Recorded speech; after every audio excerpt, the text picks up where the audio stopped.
San Diego, it's time to fire it up. From the beaches to the ballparks, from the Gaslamp to North County, no one knows America's finest city like he does. You can't just punt on a Manny Machado prime year. He's a fourth-generation San Diegan, born and raised in the heart of this community.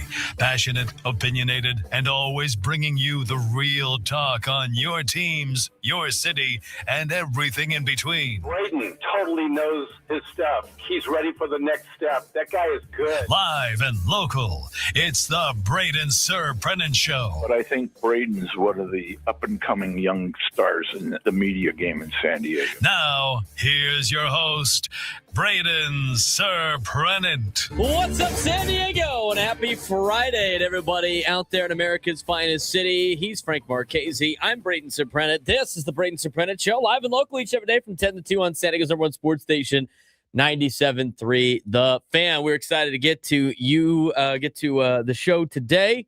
No, we're not talking about the NFL. For the people that are on YouTube, we're going to break down a lot of different things that we want to talk about with yesterday's game. But overall, I do want to say big thanks to everybody that came out yesterday to Baja Ricks. Big thanks to everybody that came up, introduced themselves. Big thanks to everybody that watched on YouTube yesterday. Big thanks to everybody that made opening day a fun day. Now, here's the thing. Despite the results, you could still say that you had a fun day at opening day. I mean, you can. All right, I still had a good time yesterday. It's unfortunate that the Padres lost. It's unfortunate the way things looked yesterday, but we got 161 more of these games. So, big thank you to everybody that came out. Congratulations to everybody that won prizes with us, which is great. It was good to talk with all of you fans. We will be doing that again on Saturday. We're going to be at Far Corner on Saturday for a specialty show. Ben and Woods will get things started at 10 in the morning. They'll go 10 to noon. We will be on noon to 2, and then Gwen and Chris will be on from 2 to 4, leading you into the Eco Water SoCal Padres pregame show with Sam Levitt for Game 3 of the 3-game series between the Padres and the Detroit Tigers. All right. Let's talk about yesterday's game. Opening day. It's back. The bunting was out. The flyover was great. The jerseys looked brand new. The grasses was perfect. The optimism was off the charts. And for about what? 12 minutes yesterday? And then the game started. It felt like everything we dreamed this Padres season could be. And then the game started. Boom. Reality. And that's what opening day does. It gives you that hope, and then it tests how real that hope actually is. And for the San Diego Padres, Game 1 gave you both sides of that argument. It gave you the excitement, and it gave you a little bit of the fear. Let's be honest right out of the gate. That was not just a bad loss. That was a revealing loss. That 8-2 loss to Detroit didn't just count as 0-1. That tapped directly into the biggest question hanging over this team coming into the season, which is, can the starting rotation hold up for 162 games? Because you watched Nick Pivetta yesterday, that didn't look like a guy ready to anchor rotation. That looked like a guy searching. He lost his rhythm. He didn't have command. Didn't seem like he had a lot of feel. And there's the part that matters most. This isn't complicated. If Nick Pivetta is going to be what he was last year, he can't walk people. I mean, he just can't. You don't survive in this league, especially at the top of the rotation, putting guys on for free. There is nothing defensively you can do to stop a walk.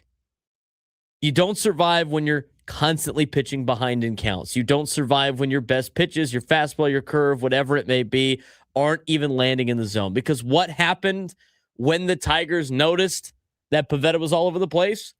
They adjusted immediately. They stopped chasing. They waited him out. And then when he had to come over the plate, they punished him for it. That's big league hitting. And it snowballed fast on Nick Pivetta yesterday. And that's where the game got flipped. You go down 4-0 before your offense even steps to the plate. Let me say it again. Opening day, Petco Park, energy is electric. And your windup walks up to hit, already down 4 runs on the scoreboard. Against Tarik Skubal. Good luck. I mean, you just can't do that. You cannot give a pitcher like that the cushion you gave him before your guys even dig into the box, because now the entire game changes. Now your offense starts to press. Now every at-bat feels bigger than it should. Now instead of building an approach and trying to grind out some at-bats, you're trying to hit a 5-run homer in the second. That's how games start to spiral. That's how you lose control before you even had a chance to grab it. But here's where things get interesting, because buried underneath that ugly scoreboard, there were signs, real ones, that were positive too.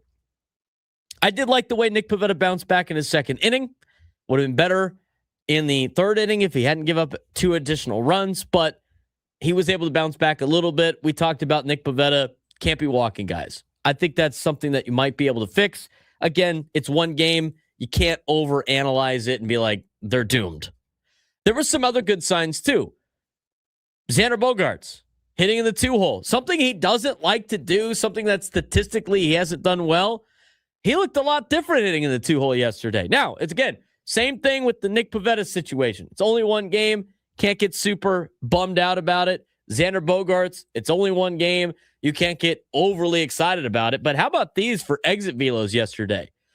104.5 miles an hour, 108 miles an hour, 102.3 miles an hour, 101.7 miles an hour.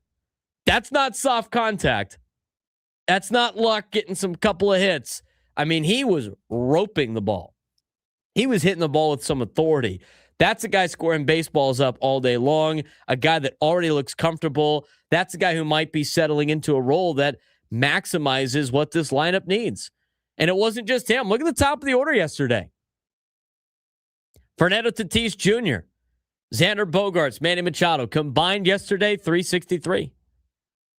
Those guys showed up. They did their job. They set the tone offensively. But here's the problem. Nobody else in the lineup really did. Middle of the order was 0 for 10. Bottom of the order was 1 for 11. That one hit was Ramon Laureano's home run late in the game. But by that point, the game was already pretty much under wraps. That's where the game was lost offensively, because against a guy like Tarik Skubal, you're not going to string together 10 hits. You need situational production. You need somebody in the middle to come through. You need to lengthen the lineup. And yesterday, they didn't have any. But again, it's not like they're going to not have any the entire year. It's only one game. Let's be honest again. The bullpen. I thought the bullpen was pretty good yesterday. Quietly good.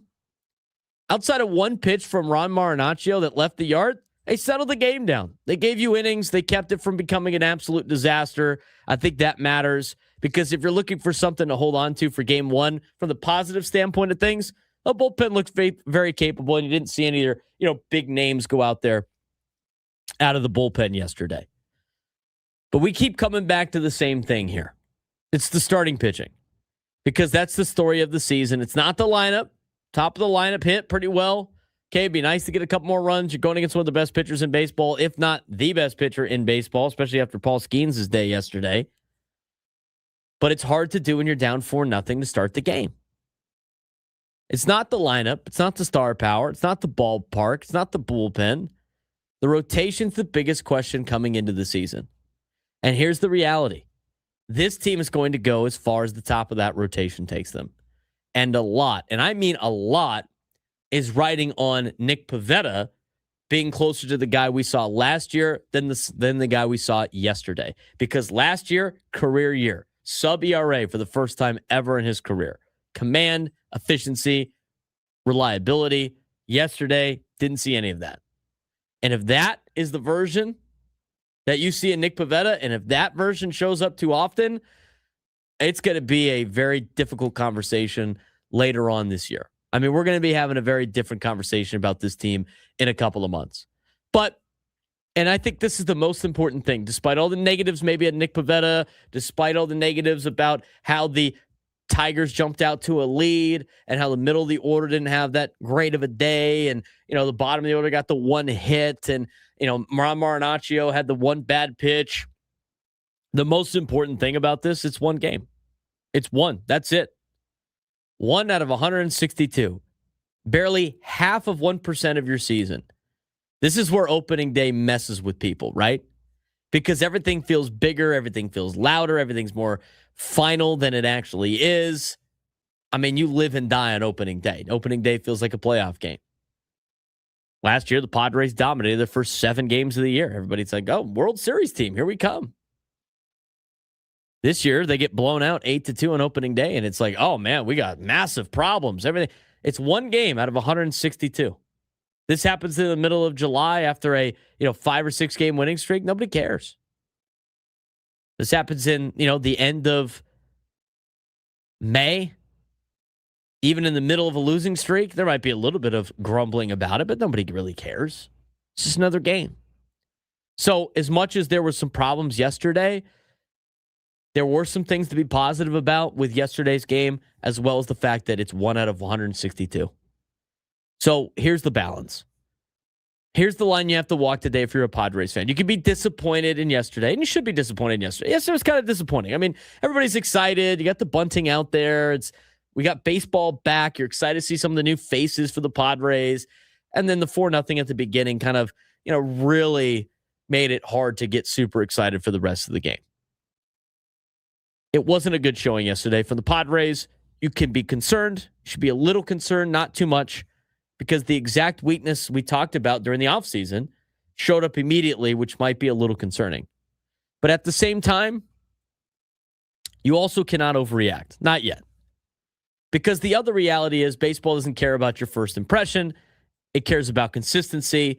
It cares about adjustments. It cares about what you look like in May, June, August, and September. And this team still has 161 chances to show you who you really are.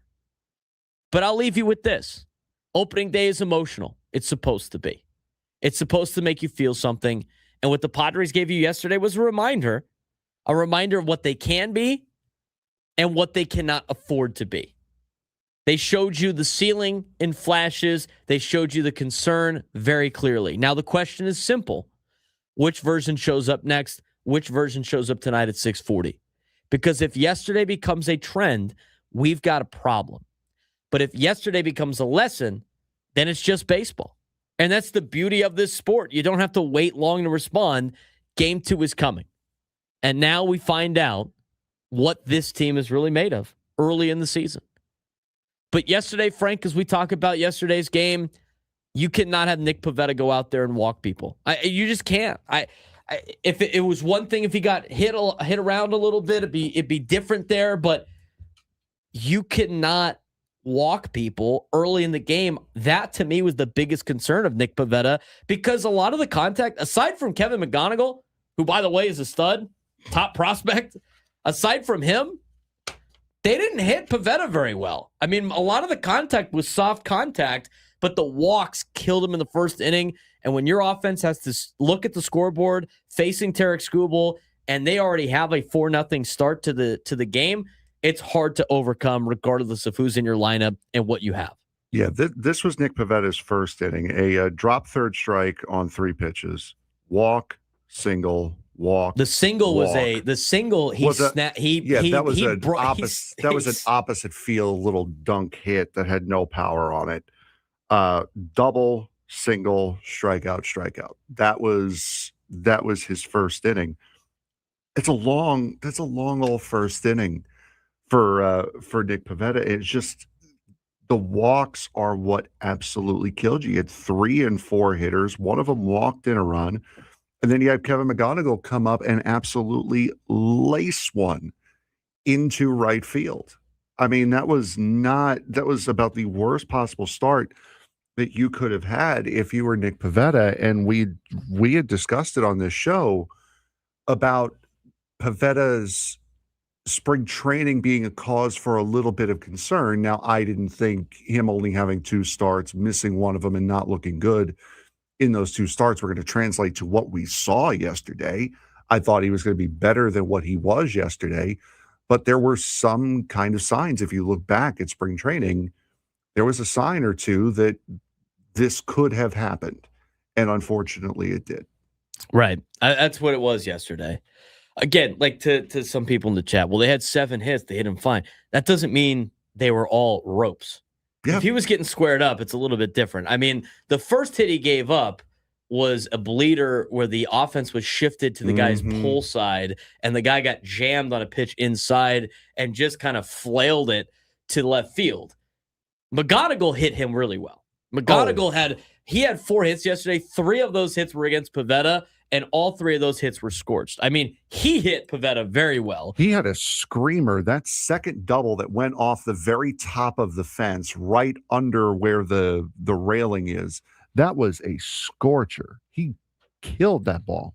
Right. So from that perspective, yes. Kevin McGonigal was a one-man wrecking crew for the Tigers yesterday in his Major League debut. I mean, he had a great day yesterday for Detroit. But again, with the pitching staff with Pivetta, you could give him a day, right? You can give him a game. He can't, but he has a couple of these in a row, then we have a massive problem. The walks to me were more of a problem than the hits, because once the walks started happening early, they got to settle in. They didn't chase. He didn't get to like play off of his fastball because he couldn't really locate it. And on top of that, when guys know that you're a little wild, you could start waiting and be impatient. And then as a pitcher, you feel like you have to like almost groove one. And those were the pitches that were hit as mistakes that led to the Tigers adding runs later in that inning, or later on against Nick Pivetta. The 4 runs in the first inning, Frank, those were because of walks. Yes. 100%. Those were strictly because of walks. You cannot walk MLB teams. You cannot have multiple walks in an inning. I see it in the college level all the time, but especially in the pro level, teams are going to make you pay if you walk them just once. He had 3 walks in the first inning. Mm-hmm. He's got to be a lot better with his command if he's got to be the number 1 guy in this rotation. I love the way Xander Bogaerts played yesterday. Oh, he was fantastic. Absolutely incredible. 108 miles an hour off the bat. That was the highest exit velo. By the way, he tagged Skubal yesterday. Oh, yeah, he certainly did. Going back to Nick Pivetta real quick, though, one positive you want to take out of his start, he had the same amount of swings and misses as Tarik Skubal at 11 yesterday. He got 11 swing and misses yesterday. Wow, that's pretty impressive. I would not have guessed that either. I mean, he had to start. He struck out the side in the first inning and gave up 4 runs at the same time. Mm-hmm. I mean, that's just kind of like how the day went for the Padres. But the other thing too, with like giving up the 4 in the first inning, it's like it just completely sucks the life out of Petco Park. But I will say this, like William in our YouTube chat talked about another positive would be, even though they were getting crushed, probably 30 to 35,000 of the fans stuck around for all 9 innings. I think a lot of people did stick around for all 9 innings. I mean, it's tough though, because opening day is usually more expensive. You're already committing to going down there. You can't. That's not one of the days you like walk out early on. But yeah, kudos to the fans again for sticking it in. We are going to continue to talk about yesterday's game. We're going to talk more Padres baseball later on in the show. We are also going to dive into some college basketball at the end of the show today. We got a lot of stuff around MLB that we want to address about what happened on opening day. But when we come back, we'll hear from Craig Stammen, the manager of the San Diego Padres, after last night to discuss what happened in yesterday's game. Braden Surprenant Show just getting started. San Diego's #1 sports station, 97 through the Fan. There's a major storyline developing in San Diego High School football, and it's not about wins and losses, but Mount Miguel High School is now looking for its second head coach in just a few months. Larry Villarreal stepped down before coaching a single game, and the situation goes deeper than that. Nearly 30 players have entered the transfer portal, and multiple coaches have left the program. That's not just a coaching change. That's kind of a full reset in today's high school sports world, where the transfers are easier and exposure is higher. Program stability matters more than ever. Meanwhile, other programs like Cathedral Catholic continue to reload and compete at a high level year after year. So here's the big question. Are we starting to see a divide between programs that can sustain success, and are those trying to rebuild from the ground up? Because what's happening in Mount Miguel could be a sign of a much bigger trend. It's been a week of major transitions, standout performances, and rising storylines across San Diego High School sports. At the top, another coaching shakeup. Mount Miguel High School is once again searching for a head coach after Larry Villarreal stepped down before even coaching a game. This is very interesting to me when it comes to this particular decision, because, Frank, the reports are that, so Verlaine Batofi leaves and decides he's not going to coach anymore. Mount Miguel hires this particular gentleman to be their new head coach. And then The reports were members of Verlaine's staff were upset about it and forced him to step down. This is a crazy story in high school sports. Meanwhile, here's the other thing I got to ask. How does a public school get 30 transfers out? Seriously. I thought public schools just pulled from their local neighborhoods. How does a public school out in East County get 30 football players to transfer out of the program when their head coach leaves? Is that not a massive red flag for Mount Miguel? I mean, they had Mount Miguel. They got a coach. Assume a ton of players show up. Coach leaves, and now 30 players are in the high school transfer portal. Does that raise any red flags to you? No, all normal here, all quiet on the Western Front. No, it's just a neighborhood school with a bunch of neighborhood kids. Right, exactly. Yeah, and Villoria was the JV coach that got promoted to varsity. So the coaches, again, if what you're saying is accurate, the coaches that are telling him that forced him to step down, those are people that he's known for a while, whether it be in consulting with the varsity program as well. So that's very, very interesting, this whole story, that now you had a new coach, you promoted your JV coach, and now you've lost him and half of your team. That's very, very interesting what's going on at Mount Miguel right now. It just doesn't make a lot of sense. Doesn't pass the smell test. No, something about this is fishy. And I saw this on social media that made it even more fishy about the conversation with I mean, the players are going to leave anyway because it's a brand new coach, right? I mean, that's just kind of, in this day and age of high school football, you're going to get this type of movement, especially for the high-profile coach that Mount Miguel had before they decided to make this move. But the interesting thing was the tweet that I saw about the whole situation of like the staff convincing the new coach, like, hey, you should probably step down before we even start the season. That doesn't make any sense to me. No. Something about that's a little fishy, Frank. Yeah, that's just really odd that you have the coaching staff conspire against the new head coach who, it's not like it's some random dude, and just it's just so odd. It's such a weird story, and I don't like the smell of this one bit. Here's the tweet that I was mentioning from one of the coaches that is on that staff. He put this out. To be transparent, this had nothing to do with Coach Larry. I asked him to step down, and I gave him all the reasons to do so. He respected my request for the greater good of the program, and here we are. It wasn't Coach Larry's fault. He stepped into a situation that the remaining staff and parents said they'll support, but things just didn't work out. Life happens. Coach Larry is not on Twitter, and so I'm clearing the air for him. That doesn't make any sense at all.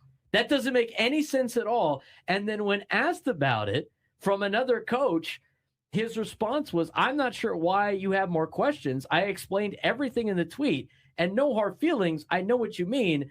Just for your curiosity, I'm nobody. I looked at the situation as a whole and seen what was going on, and it wasn't fair to Larry or the program. I don't understand. That doesn't make any sense to me. I don't understand what's going on at Mount Miguel, but the fact that a coach that was on the former staff has now convinced the guy that got hired to be the new head coach to step down for the betterment of the program, this is a mess. Fan, we got a lot to get to still on the show today. We appreciate you guys joining us. If you're joining us on YouTube, give us a like. It's great. Smash the like button. We really appreciate that.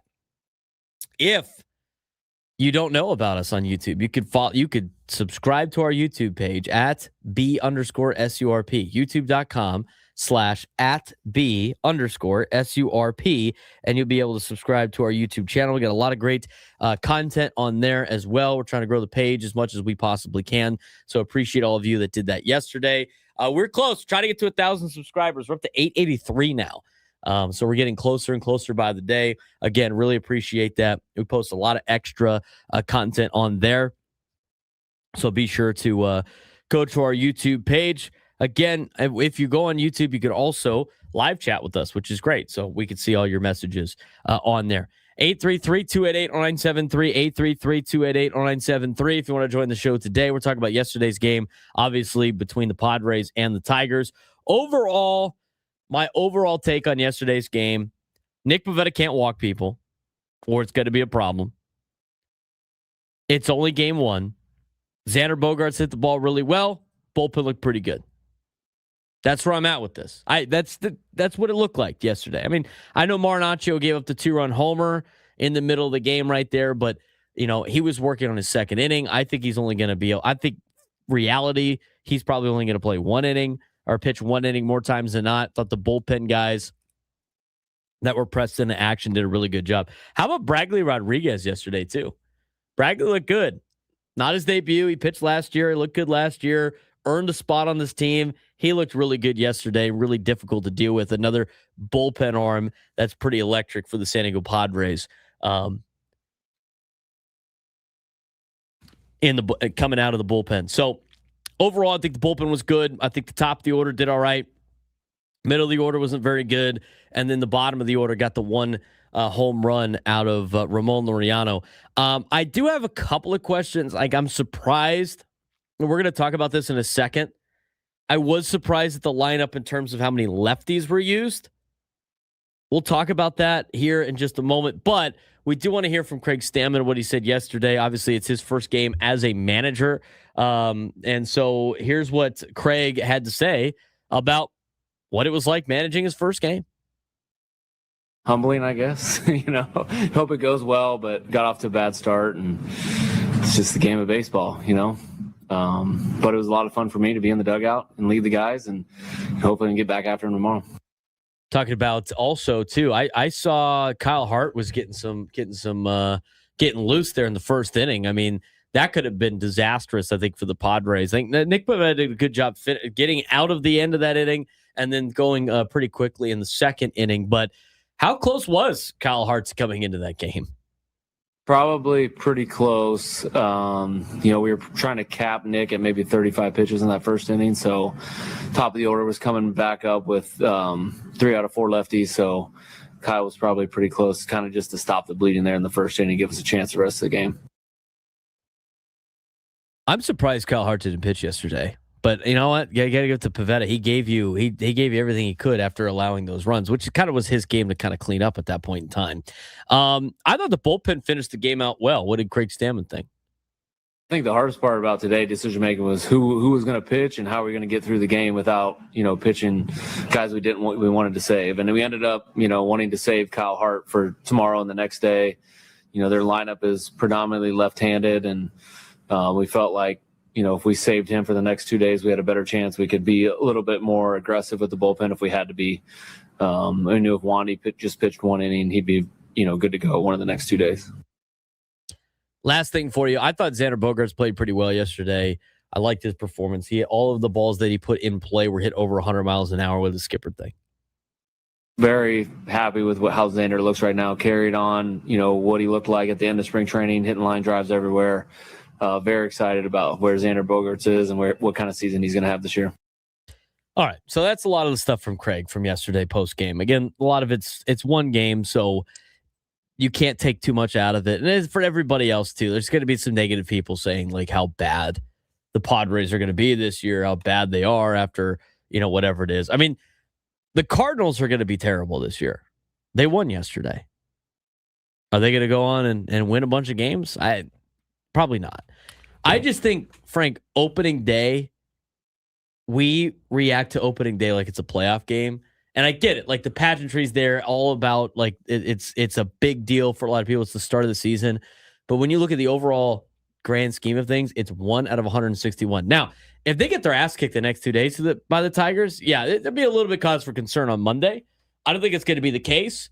You got to give them an opportunity to bounce back after the first game, because we'd be saying the same thing if they won yesterday 8-2.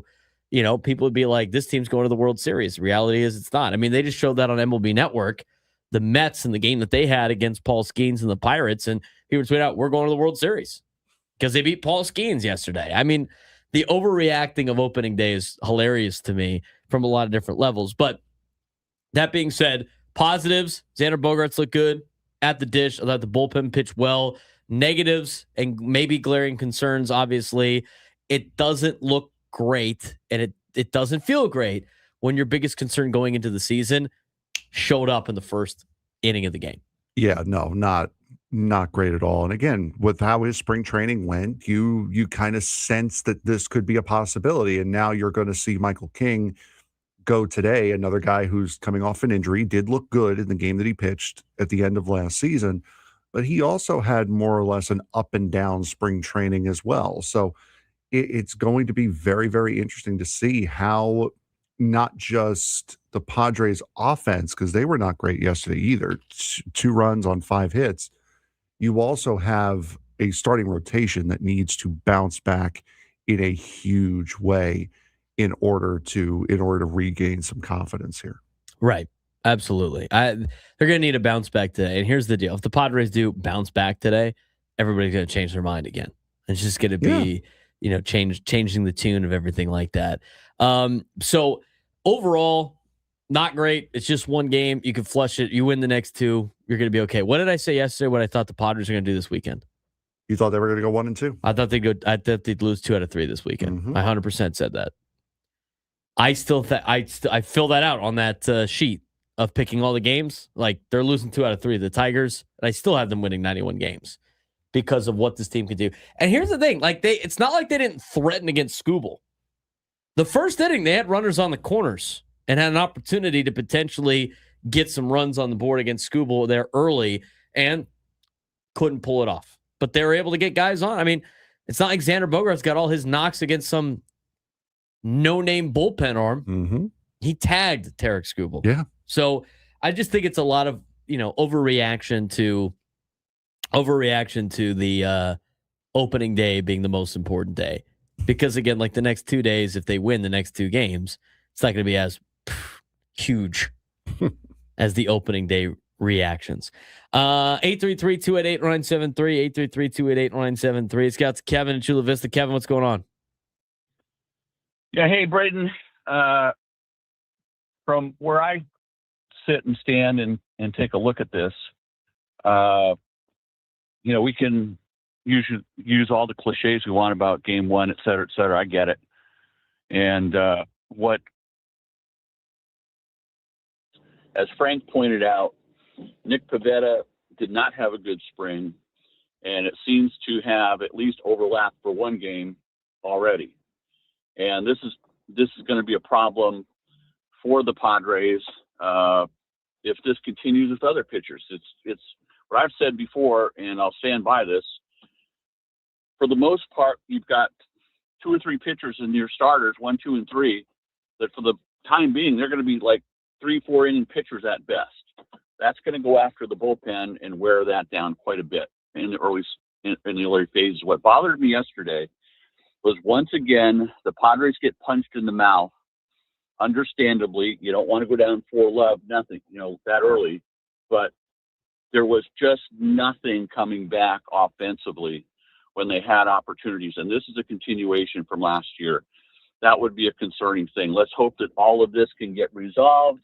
I get all of this early season stuff, but yesterday was a yellow flag on Nick Pivetta that we're going to have to watch. I think the biggest concern out of yesterday was Nick Pivetta over the offense. I have never played a Major League Baseball. I'm telling you right now, Tony Gwynn Jr. probably say the exact same thing. I don't want to put words in his mouth, but when you're down 4-0 to start the game, you can't just lock in on offense and just try to put things together. It's very difficult to do. I've seen enough baseball at all levels where the psyche of that becomes very difficult, especially when you're going against a guy like Tarik Skubal. Yeah, I was going to say, let me raise that for a second. You went down 4-0 in the first inning against Tarik Skubal. Right. I mean, that's the mindset's different. Game's over at that point. Right. And here's the other thing too, and then Fernando's first at bat is a check swing grounder up the first baseline. And then Xander tagged Skubal for a base hit to left. Manny going the opposite way. Usually Manny's doing very well when he's hitting the opposite way. And you got runners on the corners with 1 out. Jackson Merrill looked awful at the plate yesterday. I mean, he was not good against Tarik Skubal, but it's a lefty-lefty matchup, which I kind of want to talk about when we come back. I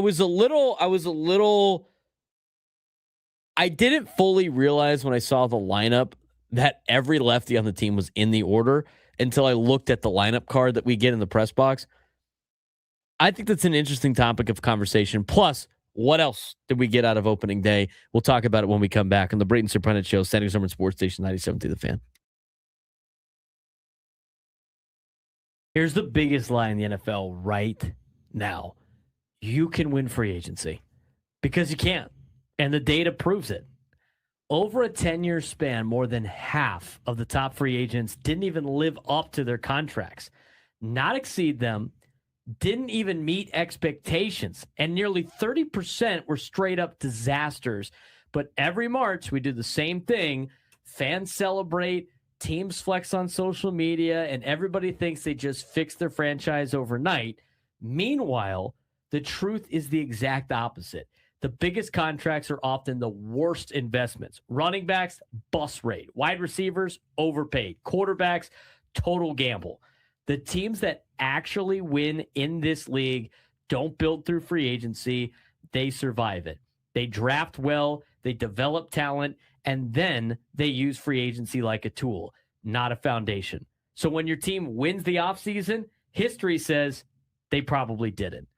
What just happened this weekend or this last couple of weeks?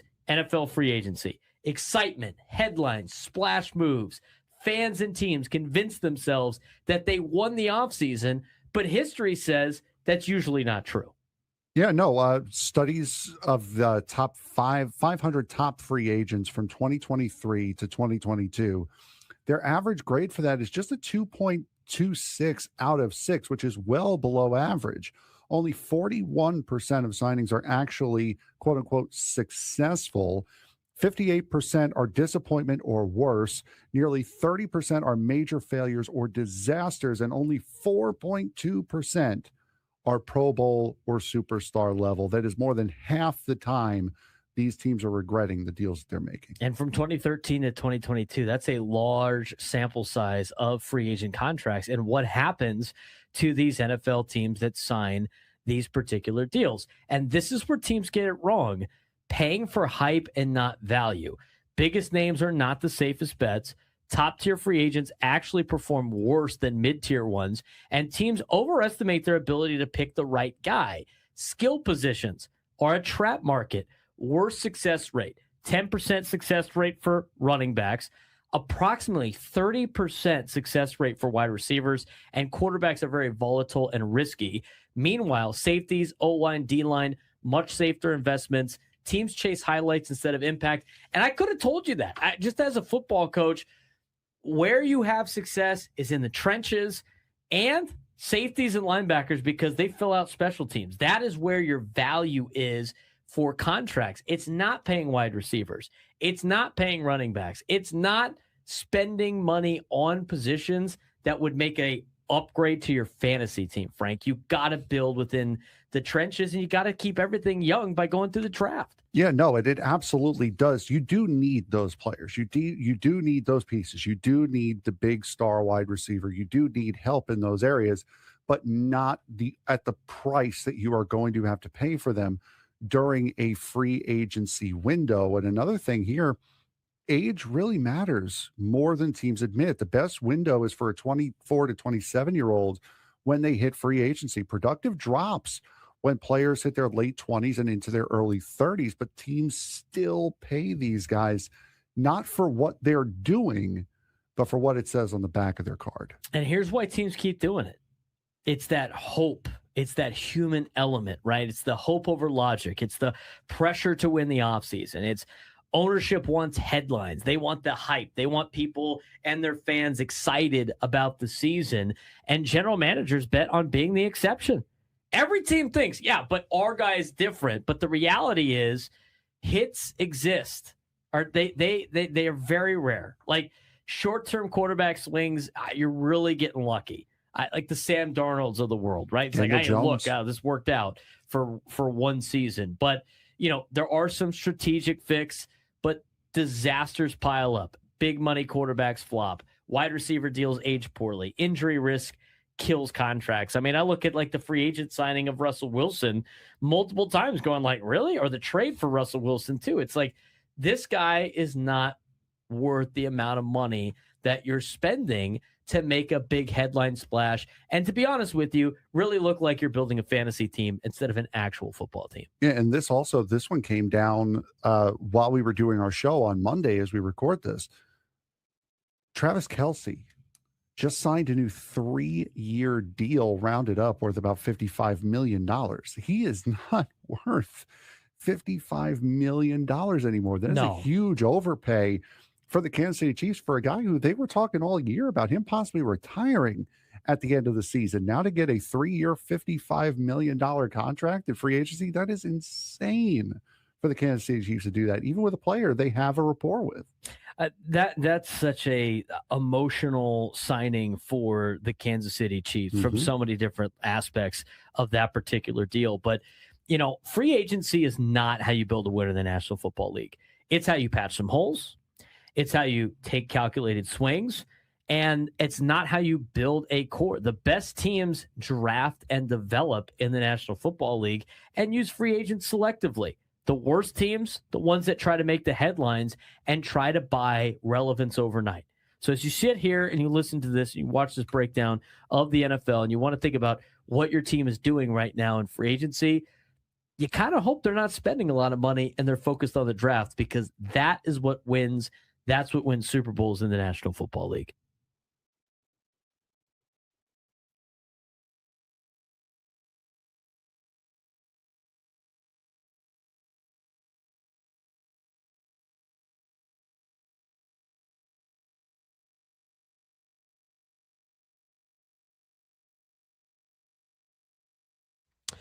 .41 on a Friday with Padres baseball. No game on Sunday. So odd. There's so many quirks to the schedule. We haven't even talked about the schedule. Maybe we got to dive into that today. Haven't been able to talk about the Padres schedule at the beginning part of the year. They got the Tigers for the next 2 days. They got Sunday off. They'll take on the Giants for 3, and then they fly to Boston.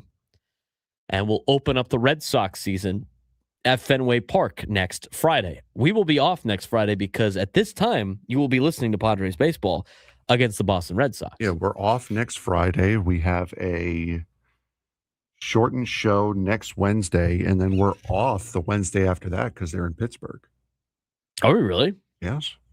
Oh, that's kind of cool. Yeah, Forgot about that. This is another reason why I need to go through the schedule, see what days I have to show up to work. Yeah, so this Wednesday, I'm assuming will be at the Loft. That would be my guess. For the final game of the first homestand. Then off Friday because of Boston's opening day. And then next Wednesday will be the final game in Pittsburgh. That's awesome. Today just got even better. I forgot about it. You know what I usually do is on that schedule, since me and you are the only ones that use that, and I've been the only one that put up the Padres schedule in our place. We don't have the giant one this year. It's still just the 8.5 by 11 one. Oh, I could print the big one. That would be awesome. I'd have to do it on that computer though. I got to scan my card on this one now to print the thing. You could do it in that computer prints without having to scan your access card, and then the one in the studio back there. There you go. So that's how you got it. That's how you get it done.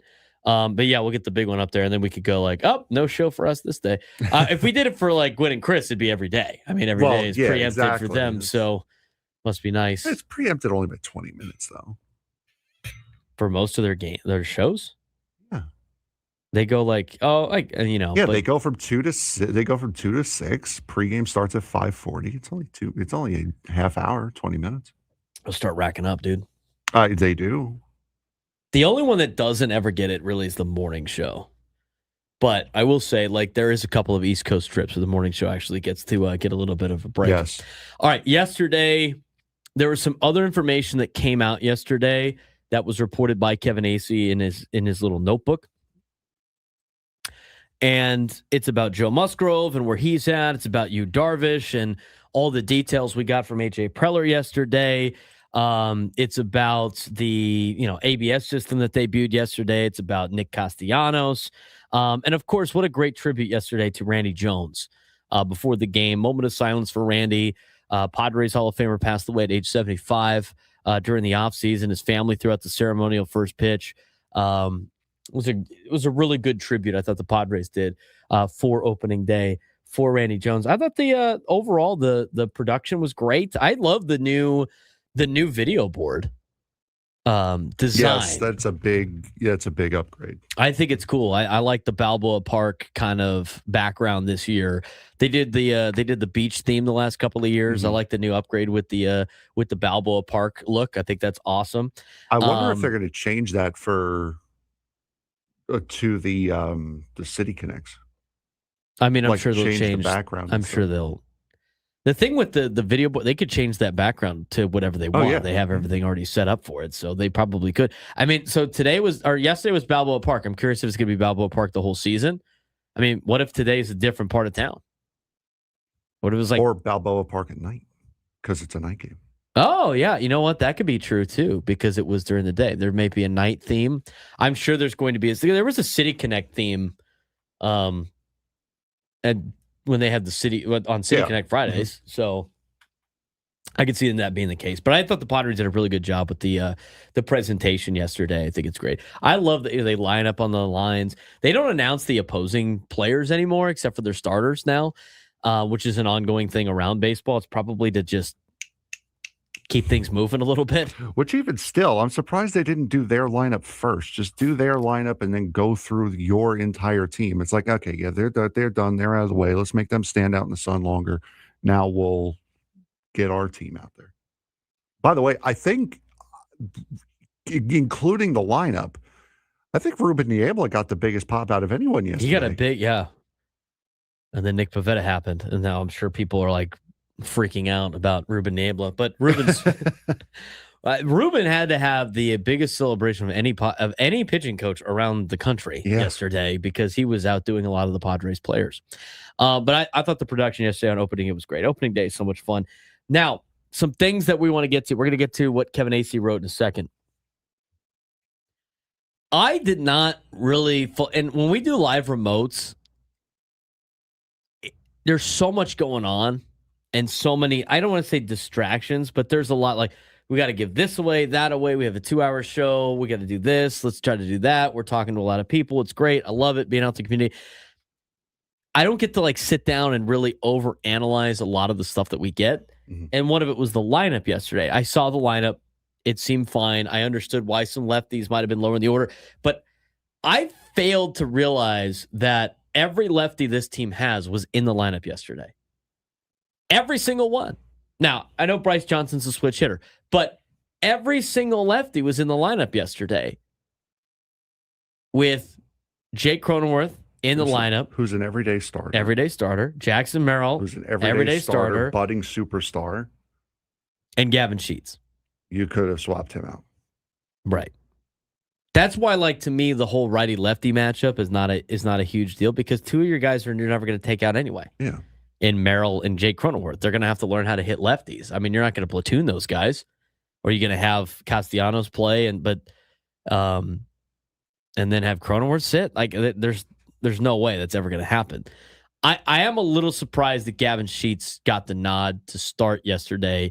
And we talked about it briefly about the defensive side of things, but I don't know why Nick Castellanos wasn't, unless it was just a nod to Gavin Sheets for the year he had last year. It's cool to give him a opening day start, but I felt like that was the only one that didn't make a lot of sense when you had the best, not only a lefty on the mound, the best lefty in Major League Baseball is on the mound, followed by probably the second or third best lefty in all of baseball pitching tonight. I think the lineup tonight's going to be very interesting. I think it was the 6th inning as I look back on my scorecard. Let me see here. No, it might have been the 7th inning. How many innings did Skubal pitch? He pitched 6. He pitched 6, so probably the 5th inning. Like I said, I understand why. I understood and didn't understand why Nick Castellanos wasn't getting an at-bat. Because the game's already out of reach. It was, 6-1 at that point. Oh, you're talking about earlier before he ended up getting the at-bat? Yeah, before he ended up coming in. I told you, I think it might have been his last at-bat. But I was like, I understand and I don't understand at the same time why Nick Castellanos is not getting an at-bat here. Because I understood it because the game's out of reach. Why does it matter? And I also didn't understand it because it's like, it's the lefty's still out there. There's still a little bit of time to at least make the game respectable. Let Nick Castellanos get out there. And to his credit, he ended up getting out there with the bases loaded and hit a hard fly ball to center field. But yeah, he just got onto that one. Yeah, it was odd where it was really odd that they didn't get him an at bat earlier in that game when Skubal was just dominating to at least change it up. I feel like tonight. Well, because Craig Stammen said he's going to flip the lineups around a lot. Yes. Okay, so maybe you won't see Fernando bat leadoff today. Although I like the combination of Fernando and Xander and Manny at the top. I probably against the right-hander prefer Merrill in one of the top two spots. But he did not look very good yesterday against lefty, and he hadn't had a lot of success against left-handers in his early career, Jackson Merrill, and he had to go against Tarik Skubal. I mean, he's one of the best lefties out there, but. To me, when I look at the lineup yesterday, I am surprised that Sheets started over Castellanos unless they were thinking about a defensive side of things. And like some people in the YouTube chat had said, I mean, they could theoretically have Ty France play second, have Jake Cronenworth sit if you really wanted to. Castellanos could play, Andujar could be in the lineup. But you're not going to do that on opening day. But here's the deal, though. Even before that, with the opening day card, because I think a lot of people's arguments that they bring that up, Frank, to your arguments, we got to win games. Who cares about opening day? I mean, you're never going to convince those people about the pageantry side and the opening day is respect different side and all that other stuff. But here's my thing with that. I still think Jake Cronenworth's at bats warrant him being in the lineup every single day more so than him platooning with Ty France. I feel like he's more of an asset there. By the way, like he also hit ninth yesterday.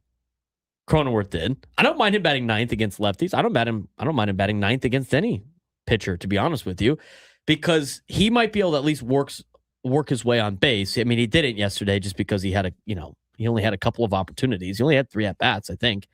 But for a guy that's a high OBP guy, I'd still rather have Jake Cronenworth and what he brings defensively and his at-bats to start every single day than have him start platooning because he happens to be a lefty. I also don't want to see Jackson Merrill out of the lineup ever. Yeah. And I know he's a lefty, but and maybe you got to move him way further down in the order against left-handers, especially after what yesterday was, because, I mean, you talk about this is where I brought up the first inning yesterday, because some people are like, oh, they jumped out to an 8-0 lead, and Braden wants to bring up the fact that they had runners on the corners once. Well, here's the deal: they had runners on the corners in the first inning with 1 out in a 4-0 game, and Jackson Merrill's up. And if Jackson Merrill gets a base hit and scores 1, it's a little bit different of a game. Jackson Merrill puts the ball over the fence, and it's 4-3. That's a drastically different game. Now it's like now you feel like you only gave up 1 run in the first inning, and things change for your pitcher, and they change from your offensive mindset. I mean, if they would have scratched across any runs in the first inning yesterday, I think it's a little bit different of a dynamic of how yesterday's game plays out.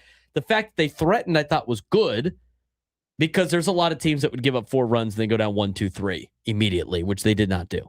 Yeah, no, they responded. They just didn't cash in. That was the problem. They responded. They came out instantly. Xander Bogaerts ropes one through the hole. Manny puts one into center field.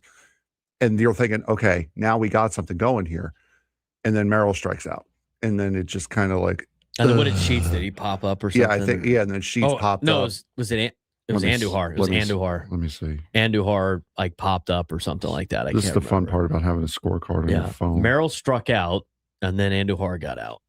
Yeah, Merrill struck out, and then Andujar grounded out to second. Right, to end the inning. Yeah, but you get a walk there, you get a base hit, 1 hit. Like even if they had there's other ways that they were able to score. Even if you would have got him in on a sac fly, 4-1 changes the dynamic of the game, and now you're not feeling like you're playing it, because 4 runs in the first inning, man, that feels like 15 to teams, even if it's the first inning, unless you chip away at it.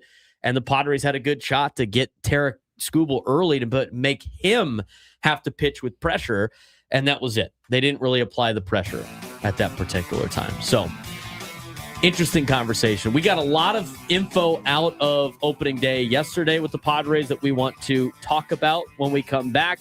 We also take a look at what happened around opening day around the rest of the country. Everybody was focused here. What happened around the rest of the country? We'll talk about that as well as we return. Braden Surprenant Show, Setting Sherman Sports Station, 97.3 The Fan.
11 a.m.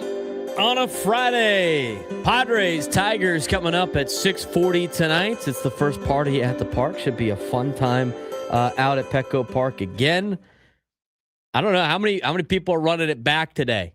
How many people are wounded this morning after partying before with us at Baja Rick's and then during the game and then waiting for traffic to die down and partying in the gas lamp? I saw a lot of you out there after the game, let me tell you. But the happy does after, went over to Coin Op, enjoyed a little time out there with the fans. The worst part of the game was the worst part of the day was the game. It was awful. But you know what? There's 161 more of these things. That's like what for Major League, right before the first game. Rick Vaughn's just sitting there just freaking out. Taylor walks over. We got 162 of these, bud. Got 162 of these, kid. We're going to be locked in for all of them here on the Braden Surprenant Show. I do want to mention that all of our guests join us on the SDCCU fan hotline. It's not Big Bank Banking. It's better. We got a lot of other things that we want to talk about when it comes to the Padres and what we learned yesterday. I do want to bring this up, though. We talked about this during the break. Okay. Like, with the Padres and the lineup yesterday, they had all three of their lefties play. Now, Jake Cronenworth and Jackson Merrill are everyday players. They're never not going to be everyday players. They get paid to be everyday players, so they're always going to be in the lineup. But then you get to, Gavin Sheets.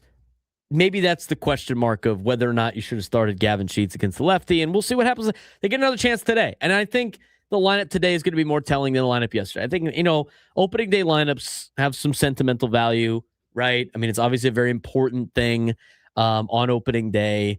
On Tony Gwynn opening day, we'll see what Craig Stammen's lineup is. I really didn't have a problem with the actual order of the lineup, but I will say this.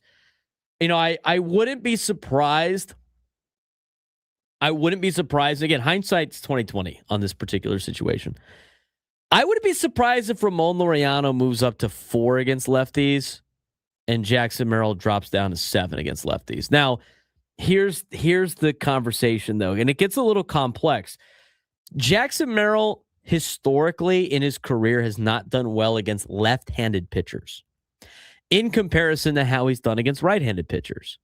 If you look at his splits, against right-handers, Jackson Merrill, with 750 plate appearances, is hitting 298 with a 342 on base percentage, a 530 slug, which gives him an 871 OPS.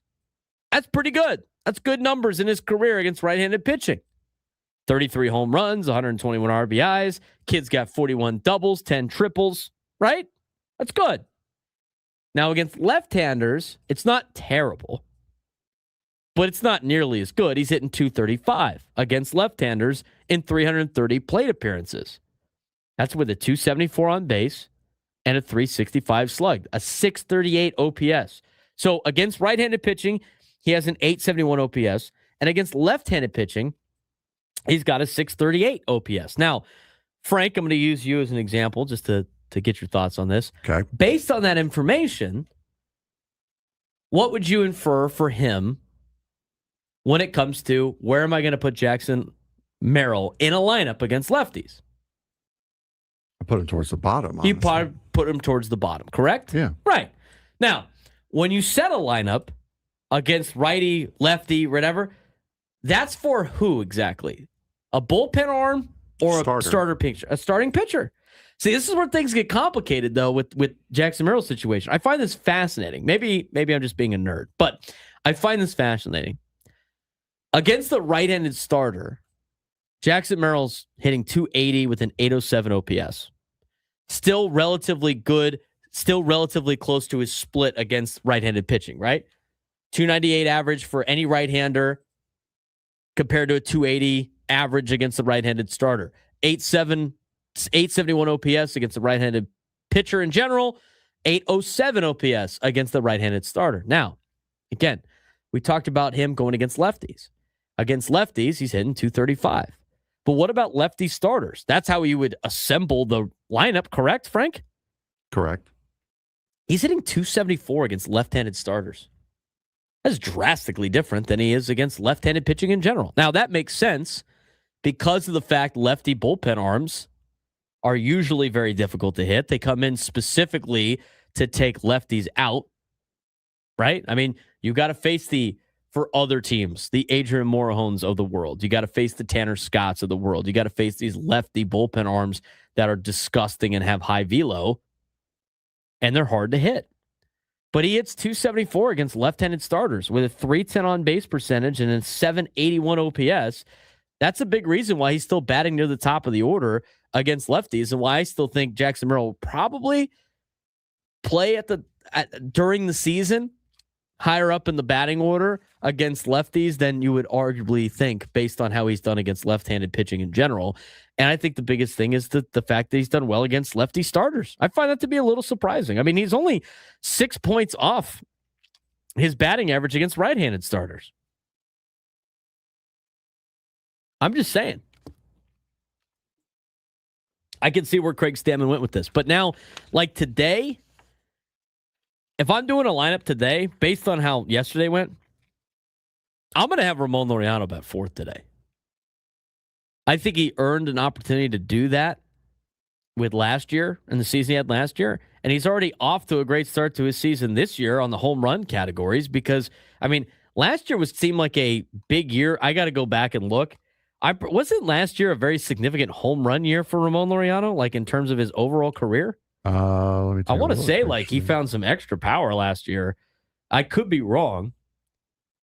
Yeah, he hit 24 home runs. He hit 24 bombs last year. Which tied a career high, which he hit in his first full season in 2019 with Oakland. Right. He hadn't hit more than 14 since then. And he's already got one right now. So where he's at on this team and what he did last year for this team. Now, for the Padres, he only hit 9 home runs, but still, he was a big factor to them driving in runs. I do like him at the 7 spot because it's nice to have 7, 8, 9 not be, a complete walk in the park for opponent pitchers, even though yesterday it seemed like it. But tonight, I would not be surprised if the order is Tatis, Bogarts, Machado, Laureano. Wait a second. He only hit 9 home runs as a Padre? Yeah, in 50 games, dude. That's 27 over the course of a year. You're going to take that. That's not an only. That's a, wow, he hit 9 home runs in 2 months. Only it could have been more, man. Could have had 10. You're taking a 27 home run hitter every time. Well, he's a 24 home run hitter now. So, I mean, he could have if he could have hit more home runs for the Pods and they would have broke his little thing. Unfortunately for him, the hand injury did not help. He's the big. I think if Ramon Laureano plays in the series against the Cubs, they win 100%. 100%. So I think they go Tatis. Like I would go today off if we're gonna make adjustments. I'd keep the top 3 the same. I thought the top 3 yesterday were fine. They hit 363 combined. Okay, I like the top 3. I'd go Tatis, Bogarts, Machado. See how long you can that experiment. So far, it's off to a good start. I'd go Laureano 4.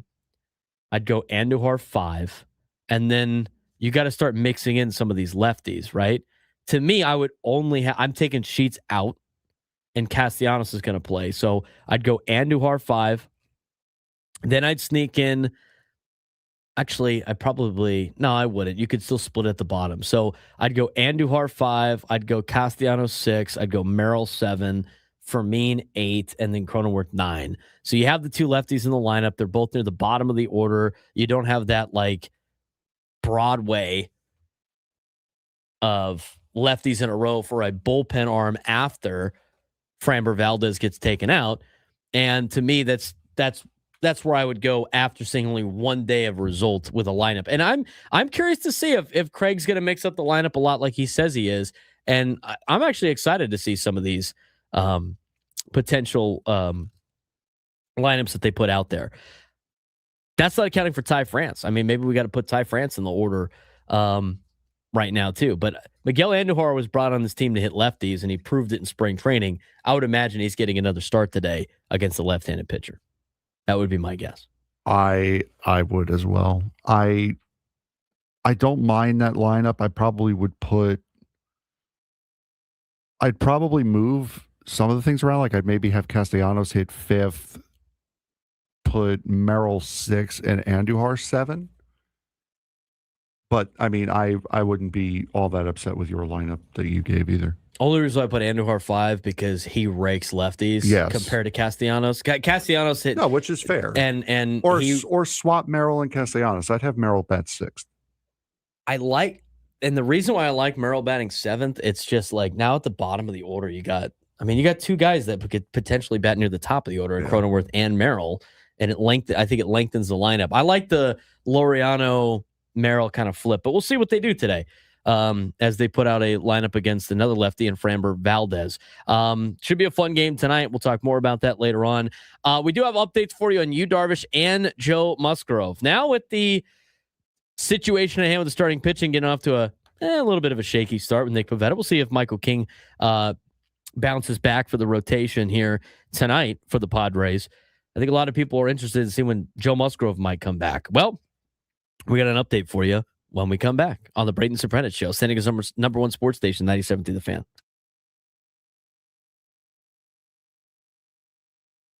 The NBA is sitting on a ticking time bomb right now, and it's all about Giannis Antetokounmpo. I mean, what's an update without talking about Giannis? The Milwaukee Bucks just made it crystal clear. Either Giannis signs a $275 million extension or they're trading him. There is no middle ground. But here's the problem. Milwaukee waited too long. This team is the 11 seed. They've had 3 straight early playoff exits, and their big move for Damian Lillard completely backfired. So now you're asking a 2-time MVP, a finals champion, and a guy who gave you everything to decide your future? That's not how this works. And the rest of the NBA, they're watching. The Lakers, the Warriors, the Heat, they're all lining up for a chance at Giannis because one move like that changes the entire league overnight. So here's the real question. Is Giannis staying loyal, or is this finally the end in Milwaukee? Let's start with the biggest story right now in the NBA. And honestly, the one that could reshape the entire league and one that we've been talking about for the last couple of weeks on these updates, Giannis Antetokounmpo, the Milwaukee Bucks, and heading toward a breaking point. Yeah, the Bucks have made it clear either Giannis signs a 4-year, $275 million extension, or they trade him.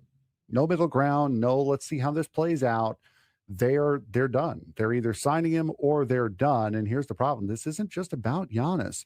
What's really going on here is that the Bucks are 11th in the East, 3 straight early playoff exits, major roster gamble with Damian Lillard that failed. Ownership structure is complicated and possibly fractured.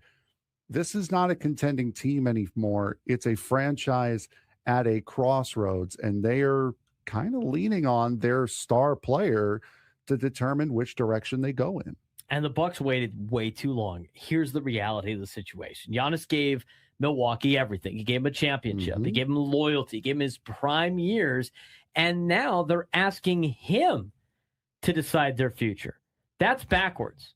If you're the Bucks, you should have either reloaded properly around him or traded him at peak value already. Now you're stuck in the worst spot in sports. You're not good enough to win, and you're not bad enough to rebuild cleanly. And everybody is waiting for the Bucks to make this decision. It's not just the Milwaukee story. Teams like the Lakers, the Golden State Warriors, the Miami Heat, they're all watching this. And why? Because Giannis is a league-altering player. If he moves, the entire power structure of the NBA shifts overnight. I mean, you look at this situation, it's really drastic to what the makeup of the league is going to be in the next handful of years because Giannis is still that player, but the Bucks are in a worst situation possible in professional sports. Yeah, they are in a worst case scenario moment right now. And there are a couple of other teams, and we'll say the Knicks in that fight for them too. I don't know how much they'd be willing to blow up the team they currently have to get him. But I mean, there are a lot of teams that are going to be very, very in on Giannis very, very quickly. I feel as though if and when he decides, you know what, I'm out playing here in Milwaukee, it's not worth it anymore. Let's talk about what's going on around the league when it comes to the actual race in 2026. Some quick hitters, if you will. Let's start with Oklahoma City. I mean, they're the real deal. Best record in the league, 56-15. They're on an 11-game winning streak. Defense #1 in the NBA. And this is no longer a team that's young and coming. They're here, and they're here to compete, and they're going to be good for a long time. Yeah, they have taken what they did last year and just continued to build upon that, which is something that you really want to see out of an organization. You also have the San Antonio Spurs, who since the 1st of February are 21-2, and Victor Wembanyama closing games already looking like a superstar, the superstar that they were expecting him to be after they lost their big three. And it kind of signaling for the Spurs that their rebuild is over and they are genuinely contenders now. You knew they weren't going to be, down for long. No. Spurs are usually near the top of the league. And when they drafted Wembanyama, they were going to be a contender very quickly. 21-2 since February 1st is really impressive. Yes. Tony Gwynn Jr.'s Lakers starting to heat up. 9-game winning streak, elite in clutch situations. Luka Doncic is taking over late in games. They're a dangerous playoff team that nobody wants to see. And now, Luka Doncic was supposed to serve a suspension because if you get 16 technical fouls, you do have to set out a game. They have now rescinded that last technical foul. So Luka is active, ready to go this week. But Lakers are really heating up at the right time. Yeah, they absolutely are. However, injuries are still a major X factor, especially to these playoff teams. Big names like Steph Curry, Joel Embiid, Anthony Edwards are all still out. And the next 3 weeks are not about standings. They're about who gets healthy at the right time as we start to make the push towards the NBA postseason.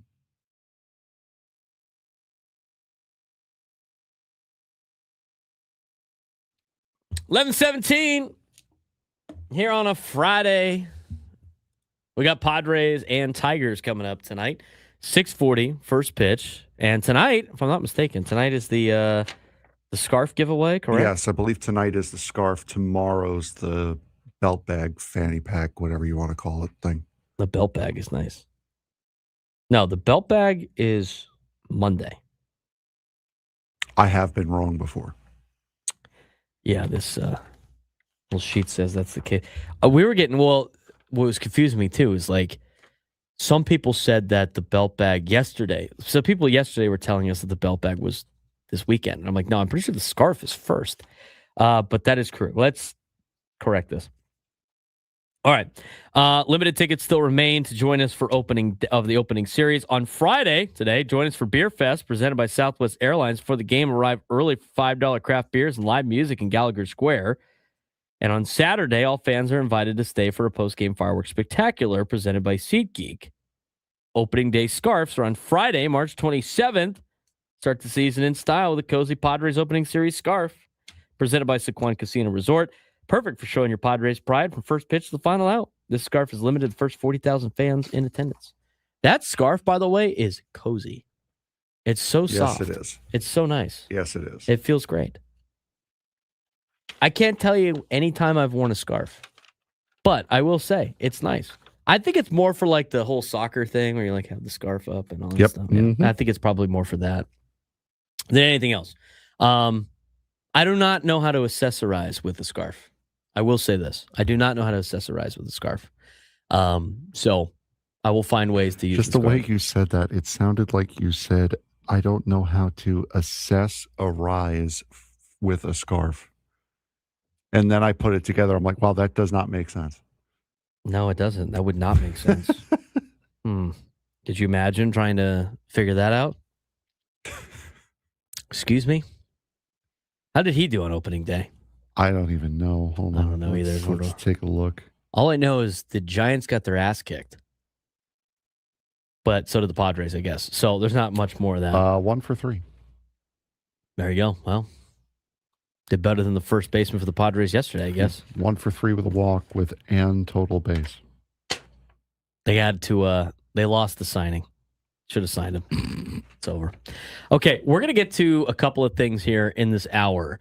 And we're going to get to the manager's report with Craig Stammen, which is brought to you by SDCCU. It's not Big Bank Banking.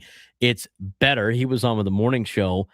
And this morning, he's going to be on the morning show once every 2 weeks, which will be great to hear from Craig. So he was on the morning show this morning. We're going to get to what he said in just a little bit. But I do want to talk a little bit about some of the information that we got out of yesterday in an article by Kevin Acee on the little Padres notebook. And this is kind of the recap of all the information that was presented by AJ Preller yesterday in a scrum. We played some of the clips for you yesterday. I know if you're with us at Baja Ricks, sometimes it's hard to hear, but a lot of people were driving around listening to us. But we got an update on Joe Musgrove. Progress, but still a question mark. Joe Musgrove has resumed playing catch for the first time since March 4th. That sounds like good news. Still no timetable for return to the rotation. He's dealing with a lack of consistency in offseason buildup and recovery discomfort post Tommy John surgery history. MRI showed no new structural damage. Progression still required. He's got to play catch. He's got to do mound work. He's got to do bullpen. He's got to do live BP. Got to do rehab games. AJ Preller said it's not imminent on the return. Not expected to be months either. Next 7 to 10 days are very critical when it comes to determining the timeline for Joe Musgrove. Now, from a medical standpoint, really good news. The bad news of this situation is the timeline certainty.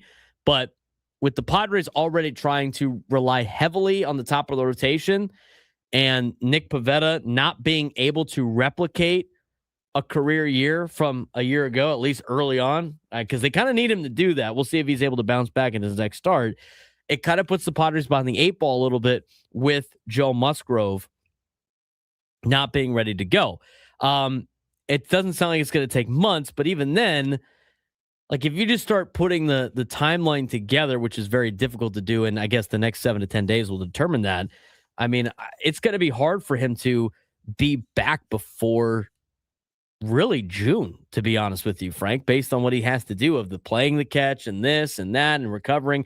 Plus, we heard it from Walker Buehler about how he finally just stopped feeling pain in his elbow like a couple of weeks before this year's spring training.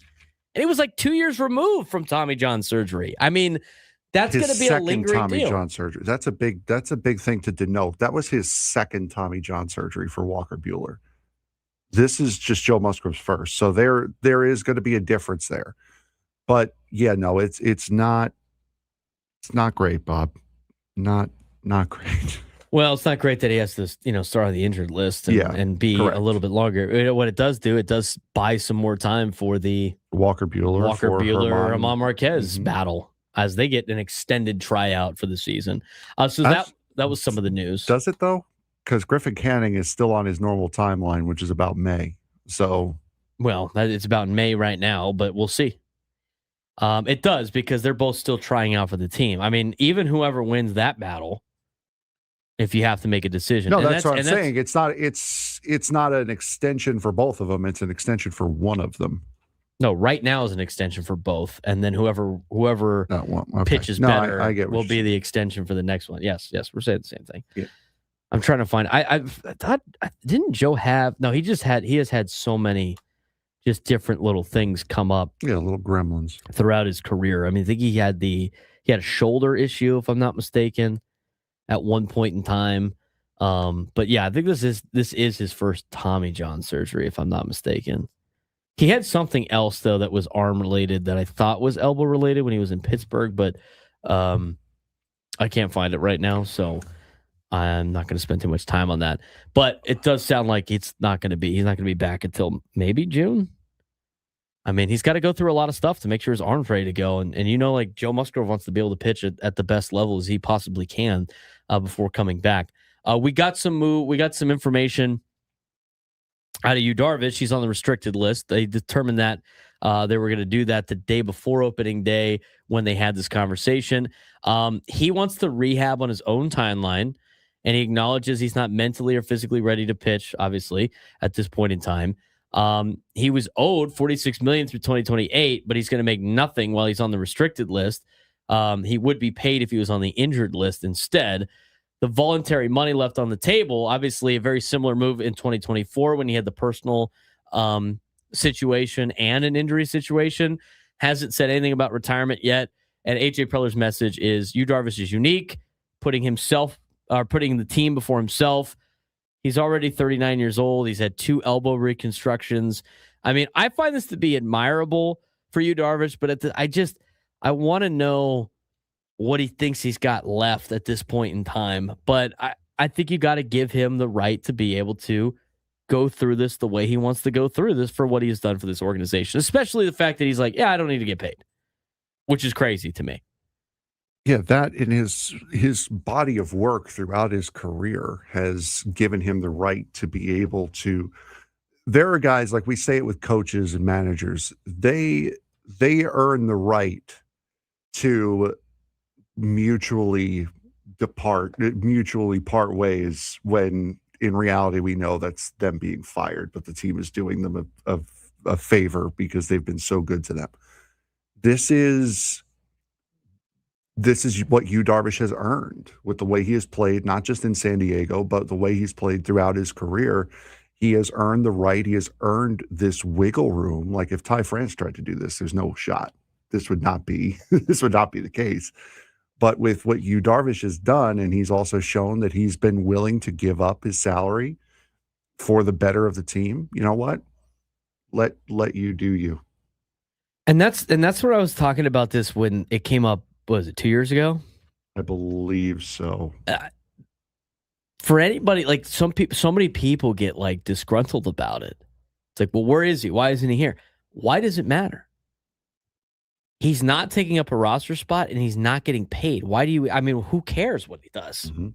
I mean, at that point in time, like the only thing you would be upset about is like he's taking a roster spot from somebody that we could be using him for, which he wouldn't be, because even if he wasn't on the restricted list, he'd be on the injured list, right? Mm-hmm. And then the only thing you could complain about in terms of him being on the injured list instead of the restricted list would be like, we are just burning money waiting for Yu Darvish to figure out if he wants to retire or not, or if he wants to come back. And that's also not the case. Like, he's not getting paid. There is nobody else in baseball that's doing that. Not one person that is willingly going like, yeah, you know what? I don't want the $16 million this year. You guys spend it wherever you want. I'm just going to go rehab on my own. Just keep me part of the system here so I can come back. I think that's fair. Like, it's a fair trade-off. Now, it didn't seem like from the conversations yesterday from AJ Preller that they have like all this extra money now to spend. I think they had already spent it because they knew this was going to be the case. I'm a little surprised that they went the restricted list again with Yu Darvish, but at the same time, if that's going to be his choice and he's okay with it, and MLB is okay with it, because again, like MLB's got to like grant permission for you to do this, then I don't see what the big problem is. And for somebody in the J Mock, I wasn't talking about you. There's other people that called in about it that brought up that situation 2 years ago where people got. I remember some of the phone calls, man. People would get like, "Where's you? Why isn't he here?" It's like, who cares? Mm-hmm. He's not costing you any money. Who cares? Who cares? Very admirable for Yu Darvish. We saw the ABS system yesterday debut. I thought that happened quick. Yeah. That was the first time I got to see it in person, because I haven't been to spring training the last 2 years where they had it before. It seemed very, very fast. First in-game challenge happened. Javi Baez triggered the challenge. Pitch was 1.3 inches off the plate. They overturned it. We're moving on. Super simple, super easy. Had no problems with that. I liked it. There were a couple of times I thought the Padres should challenge. I'd like first notice, like, oh, maybe you should look at that. And then we do the usual thing in the press box where you sit there and look, that looked outside. Everybody rolls back in their chair so they can see the TV, and they got to wait for the delay. Let's see. No. That's why umpires aren't up in this booth. They would have lost the two challenges I thought they could have potentially challenged in the ABS. I think that they probably would have lost. Yeah. But I thought that was a very smooth. We only saw one yesterday. I thought it was very smooth. I thought everything about that was easy. Yeah. No, it took 5 seconds, if that. I don't know what it was like on television. How it was like on TV when you're watching on TV, but overall, I thought they executed that well. Yeah, the umpire mic was not great. They got to figure that out too, because at the last couple of times, the Padres. The fact they're using them though is a plus. It's great, 100%. The Padres we've had some issues in stadium with some of the mics on that deal, so hopefully they get that figured away. It also could be like the umpire pushing the button wrong too. Yeah, But that definitely needs to be cleaned up. Nick Castellanos had some news about him yesterday in the Notebook. He talked about how playing in San Diego weather is so much better than playing in Detroit and Cincinnati and Philadelphia. And the underrated point that he brought up is San Diego is a player-friendly destination when it comes to free agency, retention, and daily performance comfort. A lot of guys like coming to San Diego because they like being able to play baseball in a place that's going to have baseball weather the entire year. Mm-hmm. Something that I think I don't necessarily ignore, but we might not fully realize when players make decisions to come pitch here or come play here. And I don't think it's just the case for Nick Castellanos. I think it's also the case for Walker Buehler and some of these other guys that turned down other major league contracts to sign minor league deals here in San Diego because a couple of things. One, they have the star talent to be a contender this year. And two, you know what? I'd almost rather sign a minor league deal to potentially play in San Diego than sign a major league deal to play in Minnesota. Have to deal with the snow. I mean, when you're talking about like recruiting in college, if you had the option to go to Gonzaga or UC Irvine, wouldn't you take UC Irvine over Gonzaga like 9 times out of 10? You know what I don't want to do? Shovel snow to throw a bullpen. I don't want to do that. I'd rather play baseball in a place that has baseball weather. And we have had some great weather these last couple of days. Yeah. Here in San Diego. Was not a cloud in the sky yesterday. Oh, it was great. There's probably a cloud of tears for Padres fans leaving the game yesterday, but that's neither here nor there. Michael King tonight will be interesting. I want to know, I'm curious about the lineup tonight. We've talked about this already a little bit, but when we come back, Craig Stammen kind of talked about how he puts his lineup together when he was on the manager's report with Ben and Woods, which is presented by SDCCU. It's not big bank banking. It's better. We will play some of those clips for you when we come back and hear what Craig Stammen had to say about how he makes his lineup and how the guys are dealing with today after last night's loss. We'll get to that when we come back on the Braden Surprenant Show, San Diego's number one sports station, 97 through the Fan.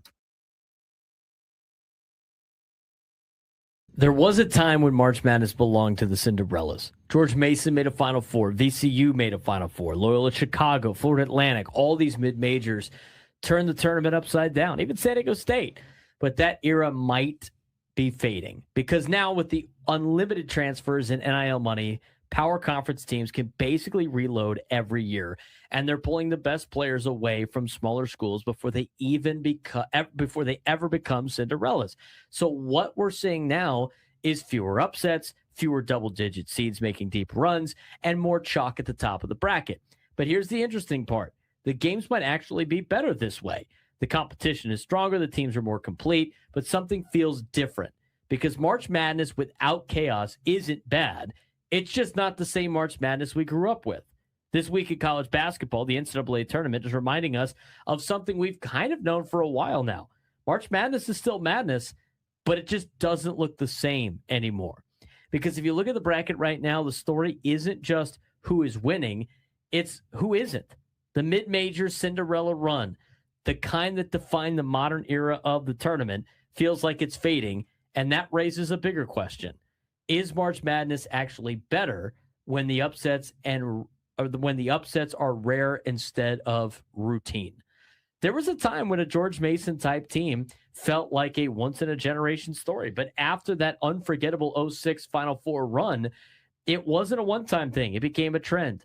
We got VCU in 2011. We got Wichita State in 2013. We got Loyola Chicago and Sister Jean in 2018. We got Florida Atlantic and San Diego State in 2023. Butler going all the way to the title game in 2010 and again in 2011. And even the biggest barriers started following. A 16 seed beating a 1 seed never happened until UMBC shocked Virginia. Then it happened again when Farley Dickinson beat Purdue. A 15 seed upset used to be rare. Now it happens almost every year. For a while, the NCAA tournament felt wide open, like anyone can make a run. But that version of March Madness is starting to disappear. Yeah, and it is sad to see. But also, as you mentioned there, right at the very end of the monologue, is that it might not be the worst thing overall, because when you have craziness that happens routinely, that happens every single year, it's not really craziness anymore. That's just a thing that happens. So you do need it to go away for a little while for it to feel special again. And I think we've gotten so used to seeing that Cinderella story happen every single year that we're expecting it. And because of that, it is becoming a little bit less special when it does happen. Yeah, we're seeing it everywhere. Players are leaving in majors for national contenders. Depth is stacking at Blue Bloods, less continuity at smaller programs. And the results is you're getting fewer true Cinderella teams. This year's tournament has shown it's clearly not many double-digit seeds are surviving deep into the bracket. And even the Sweet 16 is dominated by power conference programs. But here's the twist. Even without constant upsets, the tournament might be actually better basketball. The games are cleaner. The matchups are stronger. The elite teams are truly elite.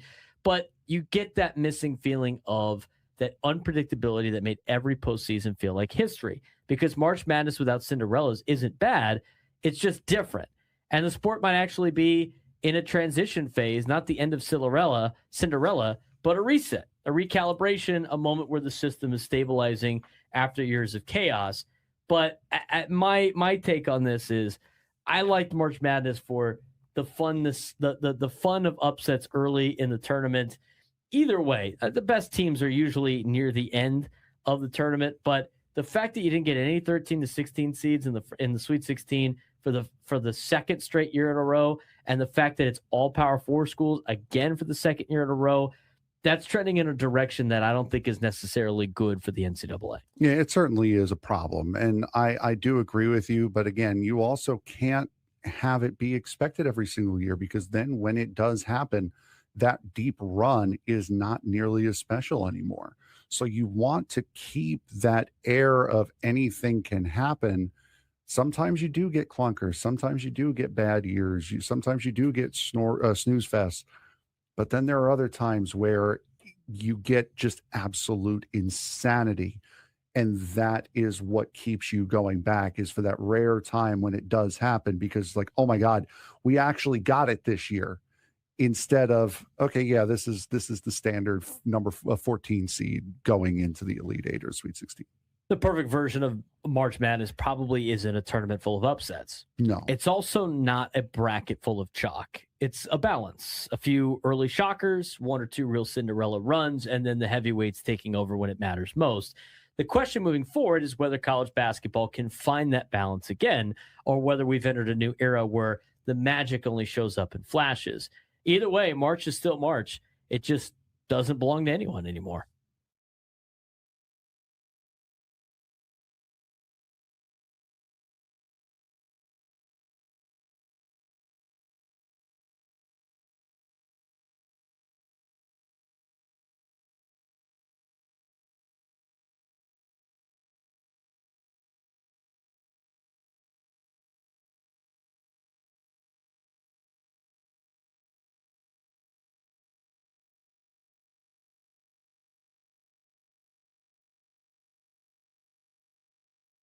Broadcasting live from the Bill House Studios, we know how. He's Craig Marchese. I'm Braden Surprenant. This is the Braden Surprenant Show, live and local each every day from 10 to 2 on San Diego's #1 sports station, 97.3 The Fan. Thanks again to everybody that joined us yesterday at Baja Rick's. It was a good time. We had a great time out there. Congrats to everybody that won some of the giveaways. We are going to be back at a live broadcast tomorrow, specialty broadcast tomorrow. We are excited for it. We're looking forward to seeing you guys at the East Village block party. Should be a fun time. We are going to be at Far Corner tomorrow from 12 to 2. Morning show will be there from 10 to 12. We will be there from 12 to 2, and Gwen and Chris will be there from 2 to 4. It's at 410 10th Avenue in downtown San Diego. Going to be a fun time. We're looking forward to it, as we'll have tons of prizes to give away. It sounds like throughout the day, we're giving away 3 pairs of Padres tickets. We're giving away 3 autographed baseballs. We're giving away 3 Michael King bobbleheads. We're also giving away a belt bag and a Padres scarf. So we'll be doing that throughout the day tomorrow. So come on down. It's a little bit earlier of a game on the Saturdays. Saturdays, 5:40 start time here at Petco Park. So should be a fun time down there. We're going to be down there having a great time. And thank everybody. I'm out of Braden Surprenant Show shirts. I'm putting a new order in, and I will tell you how you can get those as well. But we're giving away a ton of cool stuff tomorrow. And here's the thing. I've been told the pizza down there is great. And the story that they told with Gwyn and Chris when they did a live broadcast there last year was pretty remarkable how they started this potential deal.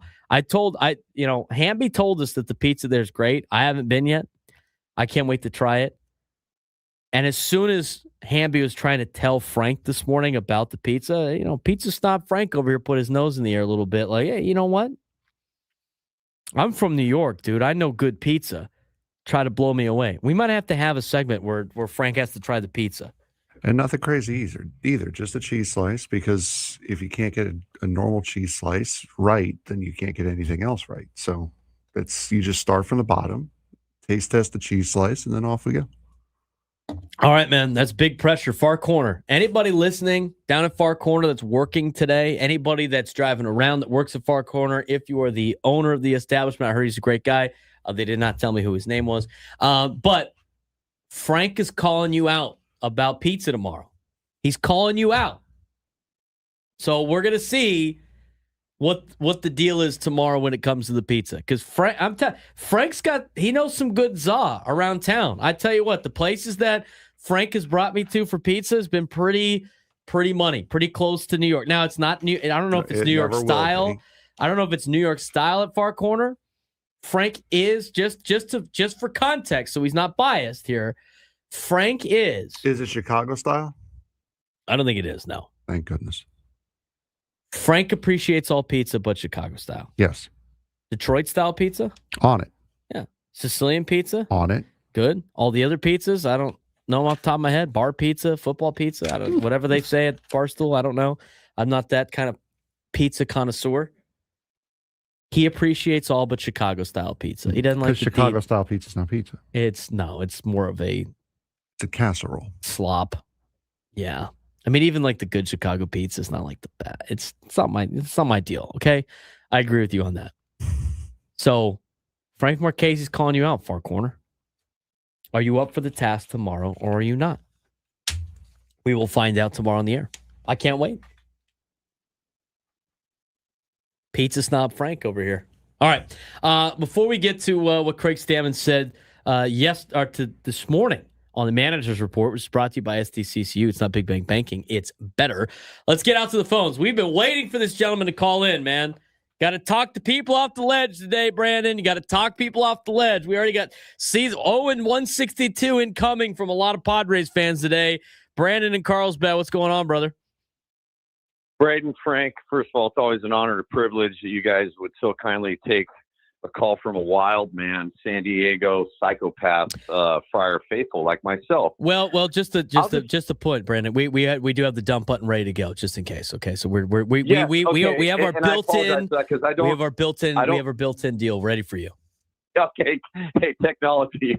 It's like honestly for balls and strikes. Yeah, Brandon, and actually the button doesn't say. It says Brandon. It's just a Brandon button. We're built in, ready for the energy, ready for the passion, ready for the let's get fired up San Diego. All right, the floor is yours. We are ready to push the Brandon button if we have to.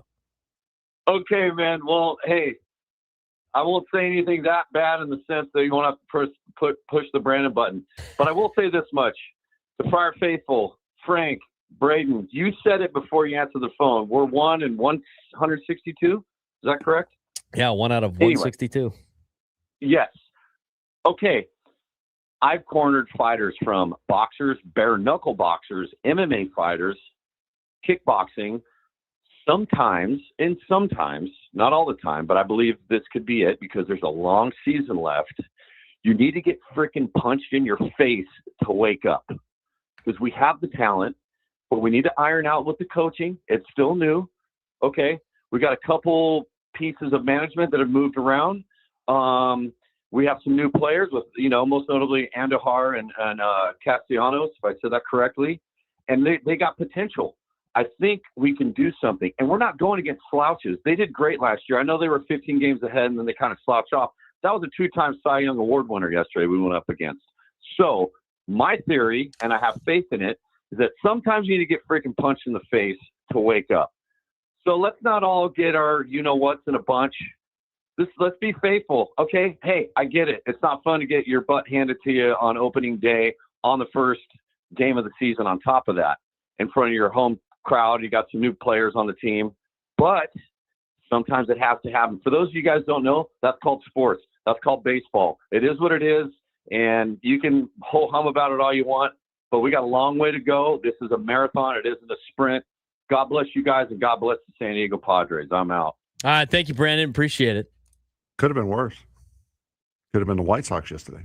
Well, that would have been the 17-0 that they had against the Dodgers on opening day. Was it 15-0 against the Dodgers? It wasn't 17-0. Oh, it was in 2017. Is that what the number again? It could have been 17-0. But after they scored about like 7, I was like, oh well, this one's over. That was the end of Tyson Ross in a Padres uniform. Just give it the classic. Well, at least it's not raining. And it starts raining. I did that one time, by the way. We were playing when I was working for TCU football. We were playing at Oklahoma, and it was a rough start to the game. Starting quarterback Trevon Boykin was out. They debuted Foster Sawyer, he was not very good at the beginning of the day. Samaje Perine, and what's that other guy's name? I forget. I'm blanking. He plays for the Texans now. They were just running all up and down the field against us, and it was freezing. It was like below 35 degrees, whatever it was. And well, at least it's not raining. On the headset, I was like, it could be worse. It could be raining. It could be snowing. And they're like, oh, well, yeah, that's true. We ended up losing that game. We came all the way back and almost beat them at the end of the regulation. We 2-point conversion didn't go our way, and we ended up losing the game. The next week, we hosted Baylor. We won that game, though. It was great. It was sleeting. It is raining really hard. This is being cool here on the Entercom Empire. So if you're sitting out there, what? That's a cheap shot at Scraby when it's not raining outside. That's a foul, dude. That is such a cheap shot. He draws the foul. I would consider almost Bush League. I wanted an excuse to play the line.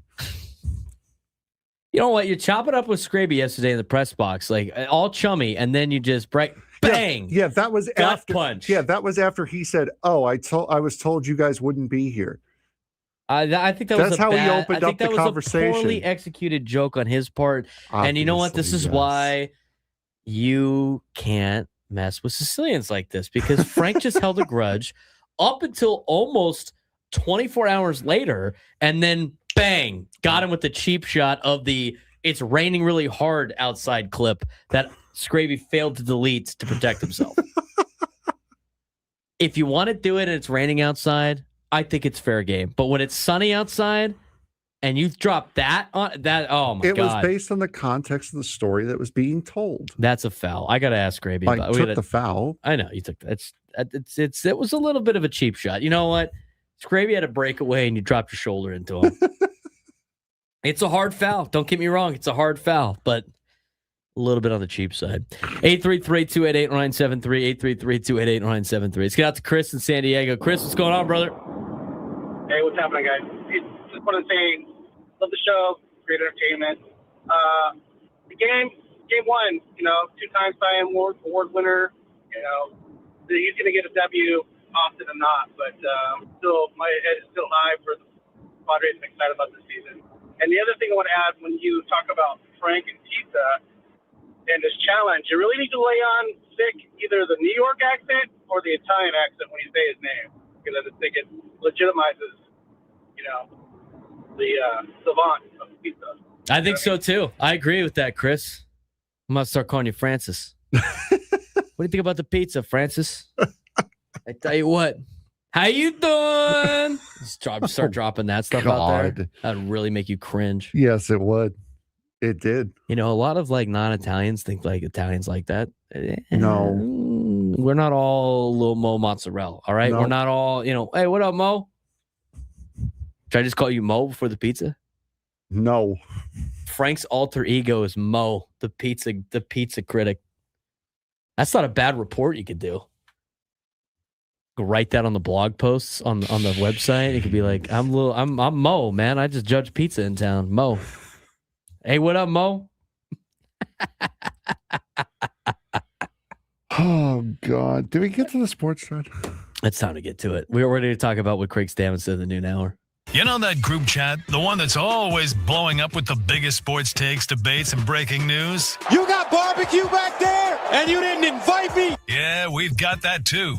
Welcome to the Sports Thread, where we break down the top 5 stories in sports, just like you would with your crew. Oh, no! Disaster! What a bad idea! No filters, no silence, just real talk. All right, what do we got, Frank? Yeah, we had a pretty good amount come through yesterday. Number 1. Alec Boehm. I saw you and Crum talk about this in the press box.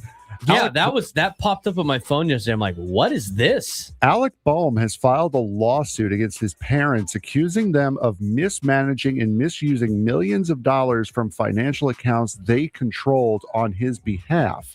The Philadelphia Phillies third baseman claimed his parents transferred significant funds into LLC accounts and used some of the money for their own personal expenses, while also refusing to provide him access or transparency.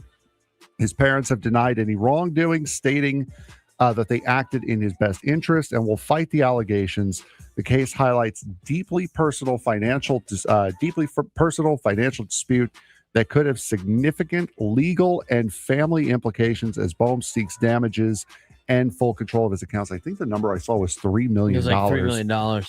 How might a situation like this impact a player's performance on the field? We saw it with Fernando last year. Yeah, Fernando was dealing, but that wasn't like it was his parents. Agreed. I just think it depends on your relationship with your parents. I mean, Aaron Rodgers completely cut his family out. He seems to be doing fine. I'm not saying it justifies it, but it just depends. And it depends on the player and what they can check at the door when you walk into the clubhouse, right? That story's crazy to me. And that's like, again, I am fortunate enough to coach a lot of good players that have rolled through Cathedral that now have to do with NIL and stuff. And I always tell them, you got to have people that you trust running your money. And sometimes it can't be your parents. Mm-hmm. It's not always going to be your parents. I mean, just because they're your parents and you love them and all that doesn't mean they're not shady with your money, I guess. And so, I mean, I didn't know Alec Boehm's parents were ePay, but I mean, I don't know why it's gotten to this point with some of the. I mean, the guy's an adult. Why can't he just run his own accounts? But I mean, it comes to a point where it's his money. He should be able to do with it what he wants. And if he doesn't want mom and dad to take the whole personal, using it for the personal expenses is kind of crazy if they did not already determine, like, hey, can we have some of this or whatever? The other two, there are 2 other stories in here that we're not going to have time to, but I do want to keep them in here. So we'll just go with this one. Number 2. We'll stick with baseball. Nico Horner has agreed to a 6-year contract extension with the Chicago Cubs, solidifying his place as a key part of the franchise's long-term core, coming off a career-best season in which he led all second basemen in F-WAR, won a Gold Glove, and hit nearly 300 with elite clutch numbers. Horner has steadily developed into one of the league's most reliable all-around players. The extension keeps him alongside other cornerstone pieces like Dansby Swanson, Alex Bregman, as the Cubs aim to build sustained success with the organization, still believing he still has room to grow offensively. Is locking up consistent, well-rounded players like Horner just as important as signing superstar power hitters when it comes to building a championship team? I think it is. The guy can play, and you know he can play, and you want him you want to keep everything consistent as possible. I think it is important to sign those guys. I mean, he's like it's like the same thing with was it important to sign Jake Cronenworth? I think it was eventually to get him on part of the organization for a long period of time. They might have overspent at the beginning, but that contract's starting to play out because sometimes the affordability might cash in where you don't have to replace somebody with a free agent or go do it in the draft. And he was in the middle of a lot of trade rumors over this offseason too, so they locked him down at a good time. Craig Stammen joined Ben and Woods on the Manager's Report. What did he say? What did he say about the lineup? We'll talk about it next.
From the beaches to the ballparks, from the gas lamp to North County, no one knows America's finest city like he does. You can't just punt on a Manny Machado prime use. He's a fourth-generation San Diegan, born and raised in the heart of this community. Passionate, opinionated, and always bringing you the real talk on your teams, your city, and everything in between. Braden totally knows his stuff. He's ready for the next step. That guy is good. Live and local, it's the Braden Surprenant Show. But I think Braden's one of the up-and-coming young stars in the media game in San Diego. Now, here's your host, Braden Surprenant. New Lunchtime Hour on the Fan is brought to you by the Craft Taco. Bold flavors, 2 locations, Sorrento Valley and inside Balboa Park's Natural History Museum. As we start our Lunchtime Hour again, want to mention that we are going to be at Far Corner on, I want to say Friday, but tomorrow is Saturday. We're going to be out there on the weekends. Saturday, we're going to be there from 12 to 2. Ben and Woods will be there from 10 to 12. And our afternoon show in Gwen and Chris will be there from 2 to 4. We're giving away a ton of prizes. It's going to be great. So look forward to talking with you guys live at Far Corner on Saturday, tomorrow. Now, speaking of za and pizza, and speaking of great pizza establishments, I got to bring this up because I just saw it today. Pizza Hut is launching a new pizza. Frank is all over this. Okay. Pizza Hut to launch new pizza and hot dog mashup with a hot dog stuffed crust. And this is why we never go to Pizza Hut. Pizza Hut is introducing a combination of hot dogs and pizza to menus. Starting March 30th, Pizza Hut is launching the hot dog stuffed crust, a mashup that is inspired by the baseball season tradition of the first hot dog, of having a hot dog at a game. That's cool. The only thing, cheese stuffed crust is the only thing that I would even remotely accept. But anyway. The new hot dog stuffed crust brings together two classic game day staples in one over-the-top bite, with the whole hot dog baked into the crust of each slice. Each slice has a full hot dog in it. God's sake. Time to the return of baseball. The limited edition offering taps into nostalgia and indulgence, making it the perfect meal for watching the game at home with friends. From Pizza Hut. Now, I don't know how much of this we can disrespect, Frank, because we do like to say that you put the hot dog in a chicken bacon, wrap it in pizza if you want to go to Costco and be super fat. But you know what? This isn't. I mean, yeah, they don't have the chicken bake, so therefore it's gross, it's disgusting. Yeah, exactly. So anyway, you can get a pizza at Pizza Hut with a hot dog stuffed in the crust with cheese. To commemorate the start of baseball season. America's pastime. But guess what? It's only available in Canada. Why aren't we doing, are they going to do poutine stuffed crust pizza for the hockey season in America? They should. Wait. That's only in Canada? Yeah, the hot dog pizza that is commemorating the start of the baseball season, which will start March 30th, is only available in Canada. Yeah, I've never really been that big a fan of international trade. I think that's one thing we can leave out. No free trade on the Canadian baseball pizza. Canadian baseball pizza. They're doing a pizza for America's pastime, and they're only selling it in Canada. No, you know what? Like, Canadians are probably say, they're like, Americans eat this?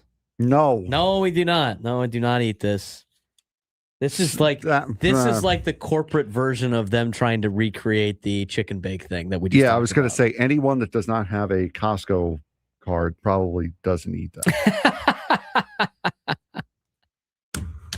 When your Blue Jays hit a grand slam, you get a free hot dog stuffed pizza. presented by Pizza Hut. We're on the marketing. Good call by Wilbur. Which, in the by YouTube the way, chat. speaking of the marketing, Ramon Laureano's home run was 423 feet yesterday. Now, why is that important? Was he the one? Was it his home run, or was there one earlier yesterday? That one only went 401 or 403. Laureano's went 423. And for those of you who do not know, Baja Blast is now like the official drink of baseball, or it's like the highlight of Pepsi, which is the official soft drink company of baseball. They are offering a free Baja Blast for any home run hit over 420 feet. The catch is, though, you can only redeem it 5 times over the course of the year. So you have to be strategic with it. But where do you get them at? I don't know. Okay, here it is.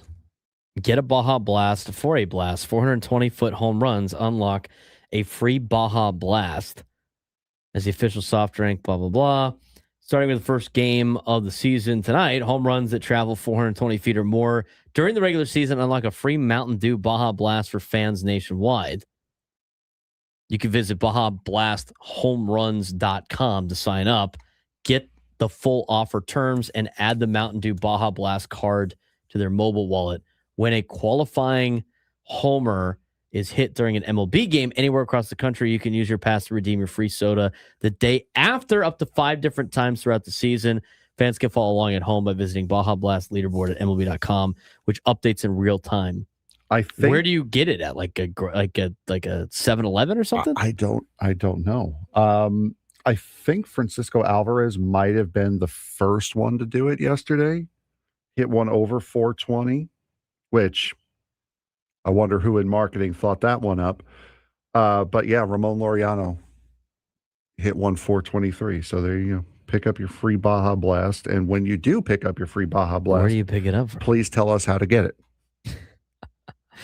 You got to get it the following day up to 5 days for up to $10 value. At qualifying MLB stadiums, or up to $4 in value at participating retailers in the U.S. That's what it says. Okay. Do they even have Pepsi at? Is Pepsi at the? Well, I guess they're going to have to get. If they're the official soda of whatever, I would imagine they're at Petco Park. I can't imagine things. Who knows? I don't imagine anymore. They still do the free Jumbo Jack deal? Yes. What do you mean the free Jumbo Jack isn't free?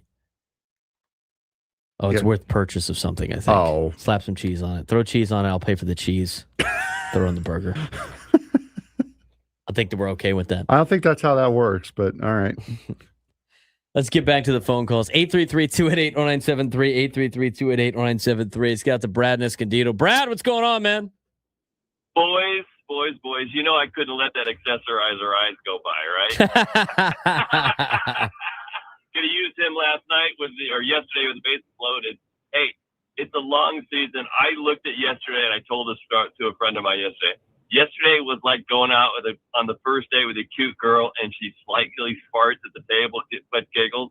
Do you give her a second date? Yes, you do. Get over it, boys and girls. It's a long season, all right? I appreciate the analogy, Brad. That's nice. It's like going on a date and the cute girl farts. Oh, wow.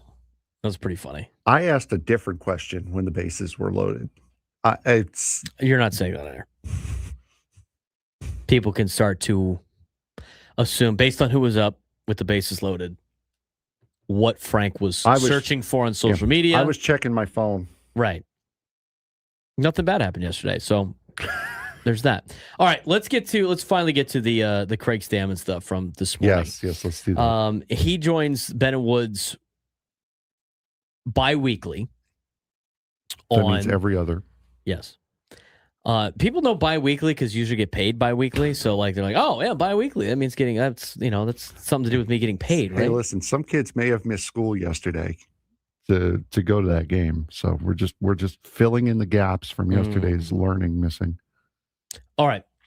So he joins Ben and Woods bi-weekly on the Manager Report, which is powered by SDCCU. It's not big bank banking. It's better. And there's a couple of things that Craig Stammen talked about today with Ben and Woods that I thought to be very interesting. Some of it has to do with his nerves and like playing from behind. But the one that's the most important to me that we're going to get to first is what goes into making his lineups. Here's what Craig Stammen had to say on the manager's report this morning. We want to put our players in the best position to succeed. And so if we've got certain players that have a good matchup against a certain pitcher, whether that's past performance or we feel like their swing profile matches up with, say they're a low ball hitter against a low ball pitcher, those types of things like that. And, we're just, trying to find an advantage any way we can. And I think the one thing that we just don't want to do is get pigeonholed into a certain lineup that has to be out every day. And if we don't have that lineup, the players feel uncomfortable or feel like we're panicking if we change it. So I think just being able to cover and move and just, do different things and be, a team that can adjust really well. And I think that starts with the lineup and being able to adjust the lineup and not be something that's set all the time. And, like I said yesterday too, it may get to a point where, man, this is our lineup. This is when we score runs. Doesn't matter who's pitching. This is how we do it. And they get to that point, and then, we'll make that decision and do it. I think that's a big point to this season for the Padres is I thought last year they found themselves in a position where they were never going to change the lineup except for the bottom three guys. And most of that had to do with who was playing and who wasn't playing. I don't mind the lineup changing all the time. I think any type of order of Fernando, Xander, Manny, and Jackson Merrill in the top four is probably going to work out. However they want to adjust, however they want to put it together, however they want to rearrange. And for me, I don't mind moving the lineup over again and over again and changing different spots and kind of different approaches. I still think you need to have guys like Fernando at the top to be the best player on the team getting more at-bats, or a guy that's a high OBP guy. I still think there's certain criteria you have to meet in order to hit in different spots in the lineup. But that being said, I'm totally on board with constantly moving things around. So that way it's not a question of, I don't want to get into a situation where the reason why they're not winning is and why people think they're not winning is because the lineup needs to change. And if it changes every single day, then that's not going to be a built-in excuse unless of course it's like they don't have any consistency. They got to bat in the same spot over and over again. Well, we saw that last year and it didn't really do anything different. I like this philosophy, Frank, that Craig has on putting a lineup together. I don't mind it. I think every game is a brand new day. You're going against a different pitcher. You can now play matchups a little bit different in terms of not just righty-lefty, but Freddie Fermin hits really well against Tarik Skubal. Let's move him up a little bit. I'm just using that as an example. But you can tweak it a little bit because every game's going to be different. Yeah, exactly. And that's how it should be. You should try to play the matchup at least a little bit. Just looking at today, if you did want to do that, Xander Bogaerts has 11 at-bats, 1 RBI. He's hitting .364 in his career against Framber Valdez. Nick Castellanos only hitting 100. So maybe you move Castellanos down a little bit more. Ty France has 25 at-bats, hitting .280. Laureano is hitting .250 and 20 at-bats. So those are guys that you can move around. And going to your point before about Jackson Merrill hitting lefty starters, he's 2 for 3 against Framber Valdez in his career. So you have ways to move this lineup around to help you out a little bit, especially if you get into a situation like what you had yesterday, where you might be down early and you start to threaten. The thing that's interesting about that, this is the first, and these guys have access to all of these numbers, and there's a lot more that goes into it that they're looking at on a daily basis that puts the lineup together. But when you look at this particular situation, we talked about what I would do today, right? With what my lineup would be without looking at the numbers of Framber Valdez. I'm looking at the situation of like, hey, maybe Castellanos does have the day off today. If you don't start Castellanos today and you start Ty France instead, I mean, 25 at bats against the guy in Framber Valdez and the guy's hitting 280 against them. I think that's significant to get a start. If we're looking at opportunities for guys like Ty France and Nick Castellanos and Miguel Andujar, maybe this is a day that Castellanos is down again. I mean, Gavin Sheets, albeit it's very small sample size, guys, 1 for 2 with an RBI against Framber Valdez. And you mentioned again with Jackson Merrill, like he's had some early success against him in a small sample size. Might be a day where you move things around a little bit. As for Fernando, he's hitting 222 and 9 at-bats against Framber Valdez. So seeing some of this and some of these numbers and the philosophy of Craig Stammen, I'm totally on board with him moving the lineup up and down and moving guys around. And I don't think it needs to be drastic changes all the time to still make moves in the lineup. So I found that to be very interesting that Craig Stammen talked about. There's a couple other that, we wanted to talk about as well. But what we're, and this is kind of one of him being going from player to coach and manager, because he's learning how to do that right now. He doesn't have any coaching experience. What were his nerves like yesterday, which is a little bit different than maybe they could have been as a player?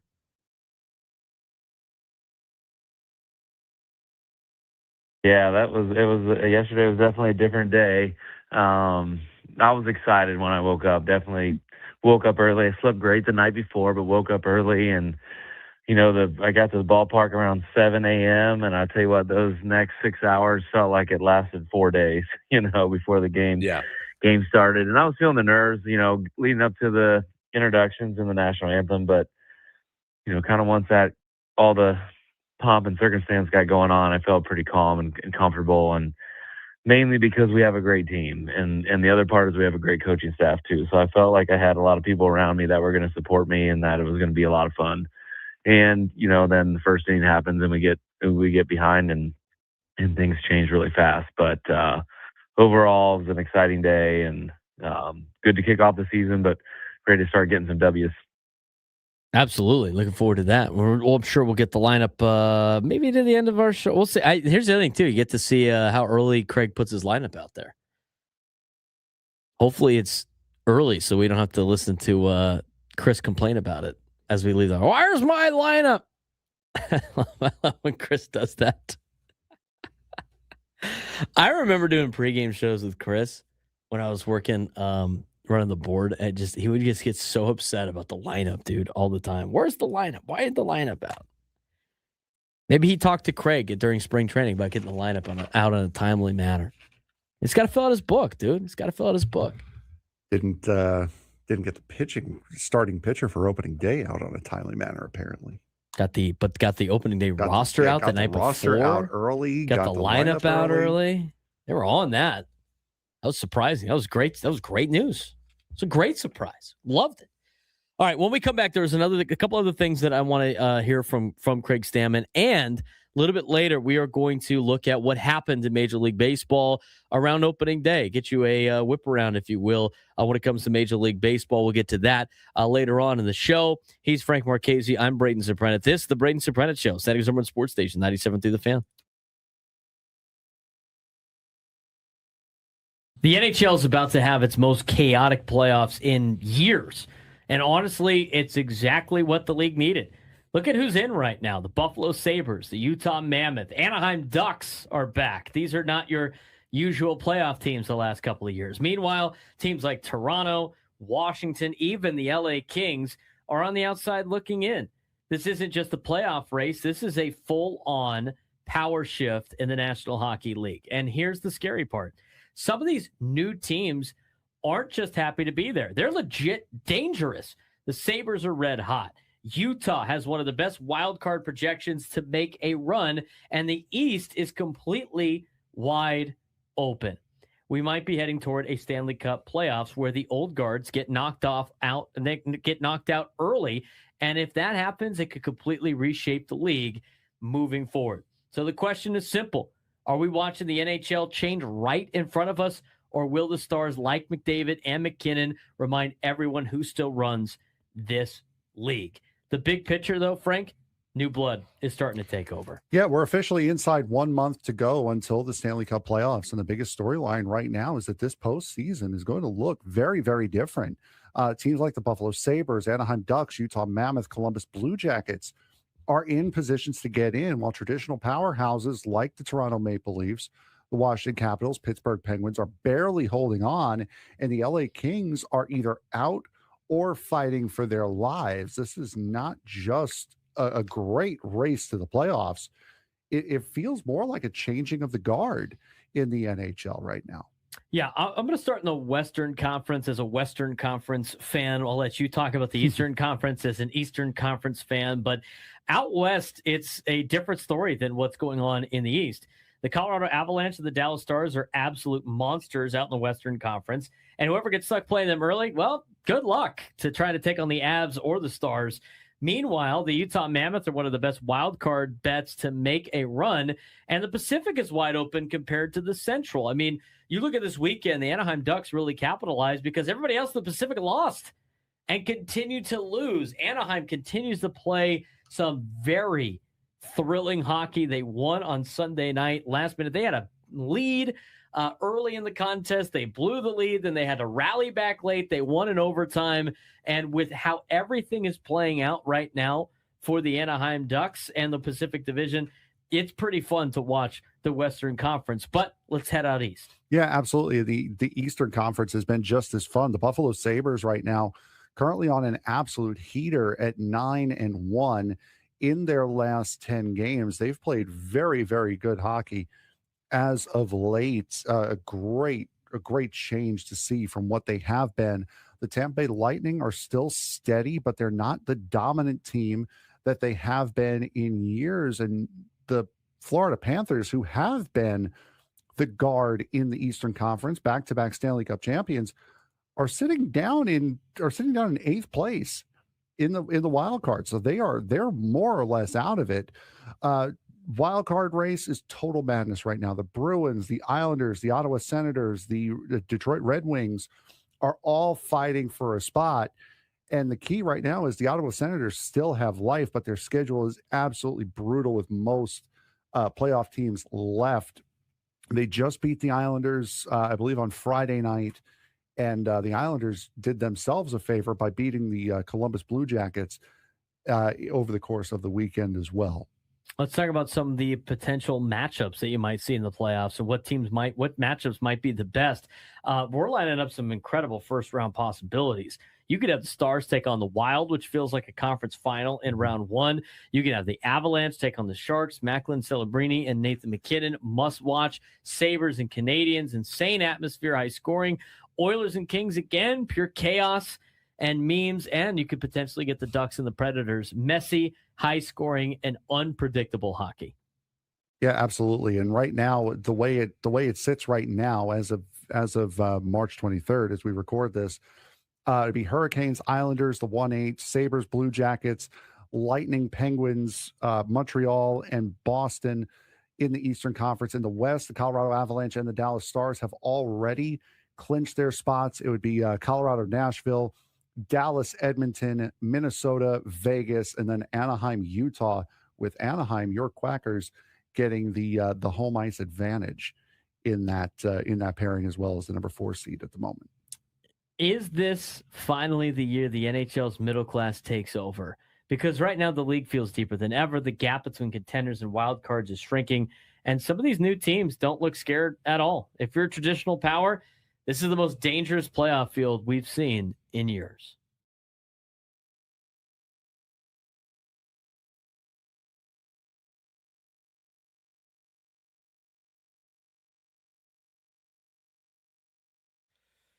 Broadcasting live from the Bill House Studios, we know how. It's part of our lunchtime hour. New lunchtime hour is brought to you by the Craft Taco. Bold flavors, 2 locations, Sorrento Valley and inside Balboa Park's Natural History Museum. All right. I'm waiting for the tacos. Where are the damn tacos at? You didn't play that at the beginning. No, you didn't give me time. No, I was too just busy talking about jumped the pizza. Yeah, the lousy pizza. You're right. The lousy pizza with a hot dog inside. Can only get that in Canada. Makes you think. All right, let's get to a couple other things here from the manager report presented by SDCCU. It's not big bank banking. It's better. What was the mindset in terms of playing from behind yesterday? We talked about this in our first hour of the show. I just feel like it changes the dynamic of your offense when you are behind. and you're in catch-up mode. What did Craig Stammen say about that on Ben and Woods this morning? Yeah, I mean, it's not one of those. It was 4-0. The game's still in the balance that early. You can come back and score runs, but you're never out of it in any game. As we even saw in the 8th inning, we had base loaded, and we had a chance to make it a little tighter. Yep. But so you're managing. You got to manage every game probably differently, and every game is going to have different situations and managing them appropriately. And yesterday kind of turned into a game where we had to lose properly. We had to lose in the right way and save the right guys in the pen and get the guys work that needed to get work. And they did a great job of getting through the game and pitching those innings that not everybody wants to pitch, pitching when we've got a deficit like that, 8-0. And they did a great job. And we're going to win a lot of games like that with those guys pitching. We get behind, they come in the game, they're going to hold that deficit, and we're going to come back. We've got an offense that can come back. So, we didn't end up coming back yesterday, but it was another game, and we got another game today. So exciting. I do have to say, I kind of agree with Craig on this particular sense. Like, they do have an offense that can come back. I mean, but it wasn't just the 4 runs, though, Frank. It was then 2 additional runs and then 2 additional runs. Yes. And they're down 8-0. I mean, it's hard to come back from that. They did threaten a little bit in the first inning. I didn't really you really can't get yourself going when you are in that type of deficit. And we talked about this off the air, but I've seen it so many times in different levels of baseball, softball, whatever it may be, but just in the sport alone, when you give up that many runs in the first inning, all of a sudden your approach changes at the plate. And it's just it's a natural human instinct to try to start changing the way you do things to try to catch up in this particular deficit. So from that perspective, I can see why things you didn't get to see the offense really going at the full force that you would expect to see them go. No. You didn't get to see that last night. No, and I think again, you saw them pressing. You saw them trying to make up for the deficit. You saw them trying to come back early, first pitch swinging. Going into the 5th inning, I think it was, Tarik Skubal had thrown less pitches going into the 5th inning than Ron Marinaccio had thrown in 2. So the Padres were swinging early in the counts yesterday, early outs. Skubal was under very little to no pressure after the first inning, and you saw a complete flip reversal with the Tigers. They were taking Pivetta deep into counts. They were taking Marinaccio and Bradley Rodriguez deep into counts. So it was just a complete. They were trying to get back what they were losing out on as quickly as possible, and it just did not work. Craig Stammen after the game, how did he unwind from yesterday? I mean, again, it's different. He's a manager now. He's not a player. I think with being a manager comes with a lot more stress. And so the boys asked Craig, how did he unwind from yesterday? You know what? I'll admit this. I left pretty early. My son had a little league game over in Coronado. It was one of the only games I'm going to be able to go and watch. Oh. And so not too long after the game, I was going for a doubleheader. So my son Chase was playing and had a great game. And our hitting coach, Steven Souza, his son Micah is on the same team. So those two were playing together for the first time, and we were able to sneak off after opening day and get to see almost the whole game. We missed maybe the first half of the first inning.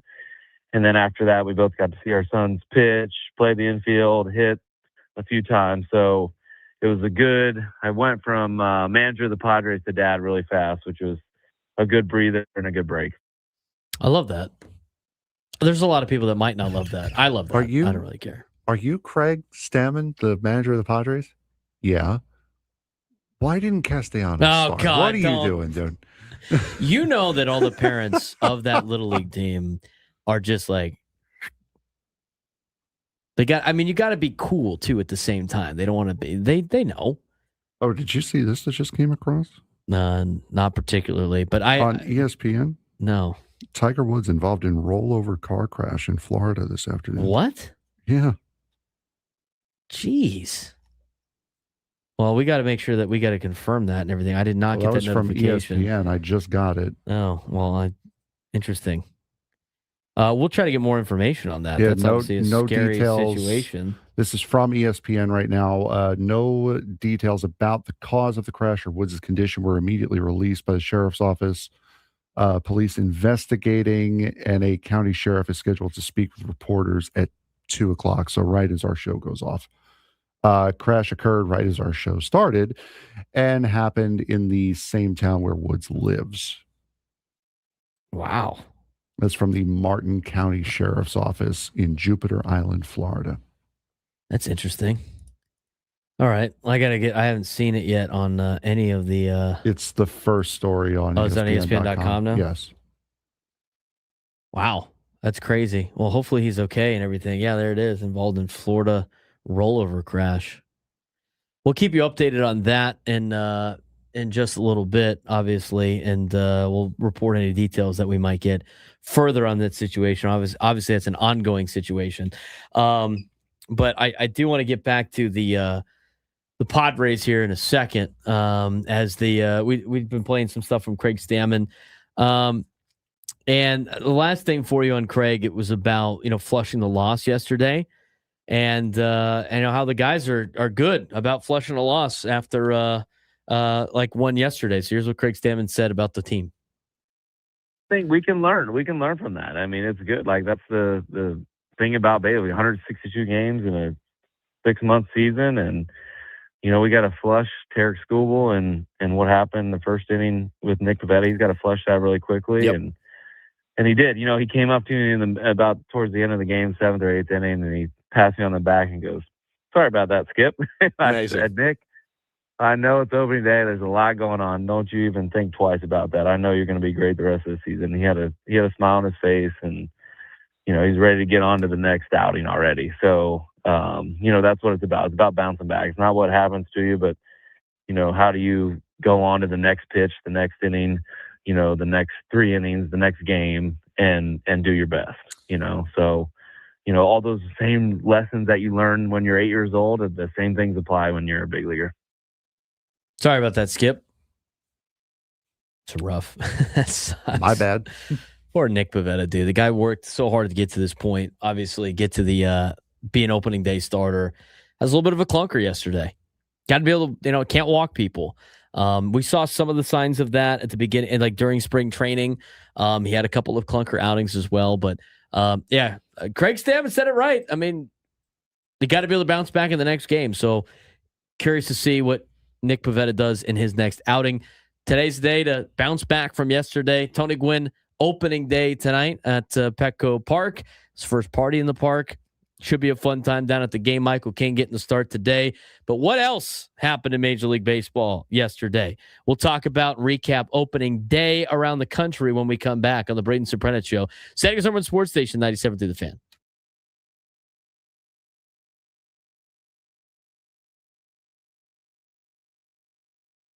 Tyler Reddick, again. Tyler Reddick didn't just win at Darlington. He survived it. Reddick now has 4 wins in the first 6 NASCAR races this season. Something only Dale Earnhardt and Bill Elliott have ever done. But here's the crazy part.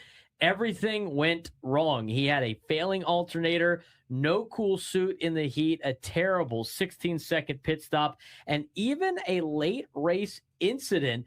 At one point, he was 7 seconds behind the leader, and somehow he still won. He chased down Brad Keselowski. He made the pass with under 30 laps to go and pulled away.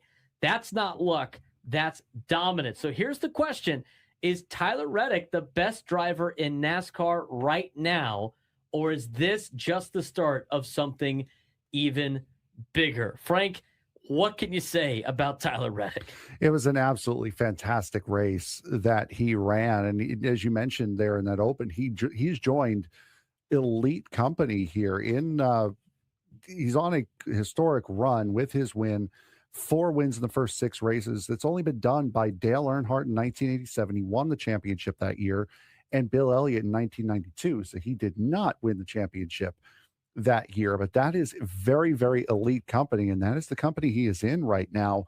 But not even that tells the full story of how he won this race at Darlington yesterday.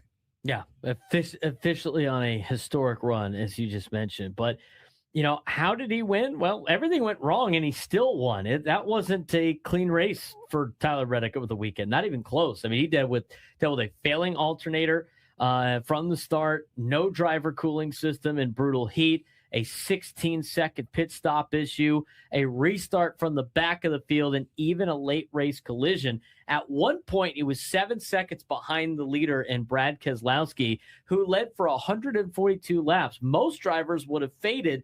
Reddick didn't. He was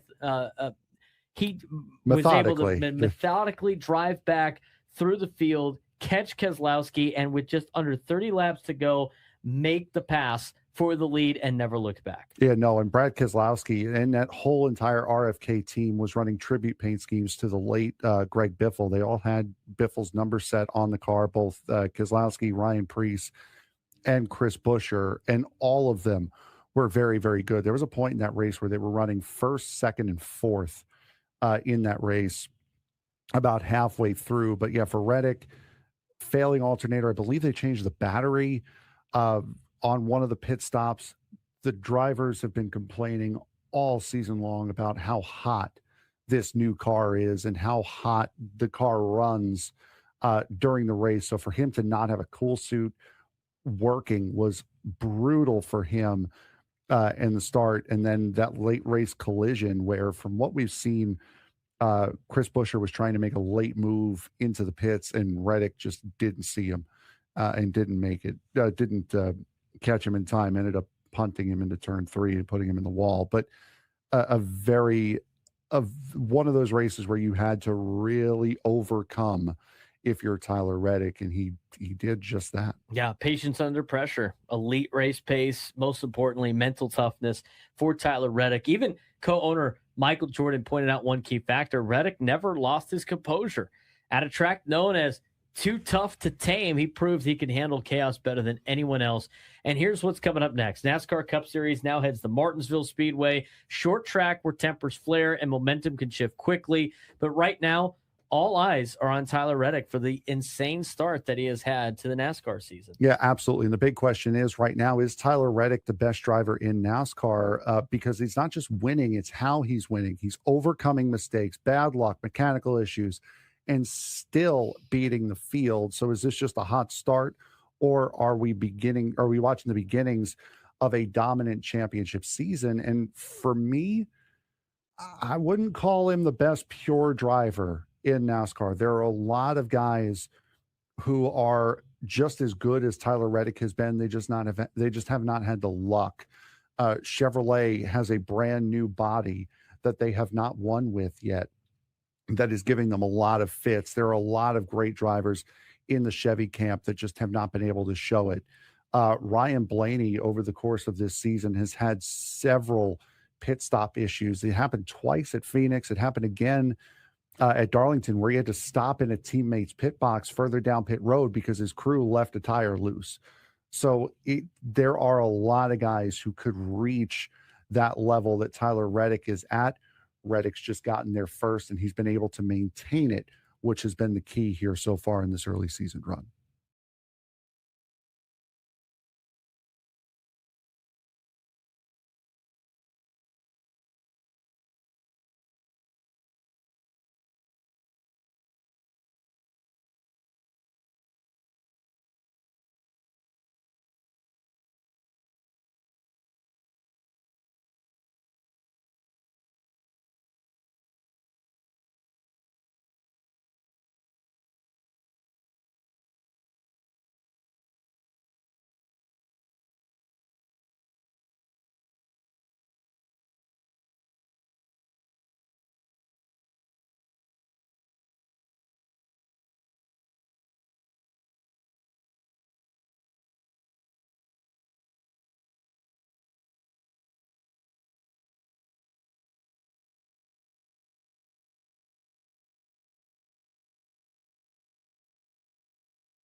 Did it get tested for the Midday Sports Standoff? To take me down in sports trivia, be qualified for a chance to win our grand prize. 2-night stay at Fontainebleau, Las Vegas, and a $150 resort credit. Marches here in Fontainebleau, Las Vegas is the place to catch every game. High-energy watch parties with expansive screens, great food and drinks, exclusive room rates. Plus, the pools and day club are open. Book your stay today at FontainebleauLasVegas.com. Now, 833-288-0973, 833-288-0973. If you want to participate in that. In the next hour, we do have Bob Dylan tickets to give away.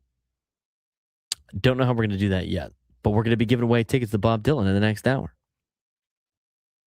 I came up with a great question last time. This time, it is a Friday. It's a foul out Friday. Just give them away. Stay tuned to 1 o'clock to figure out how to win tickets to Bob Dylan here in town. You can get your tickets to Bob Dylan as he performs at the Brady Shell on June 21st, one night only at Ticketmaster.com. Get your tickets today at Ticketmaster.com. All right, fire up the baseball music, Frank. Let's get to what happened on opening day around Major League Baseball.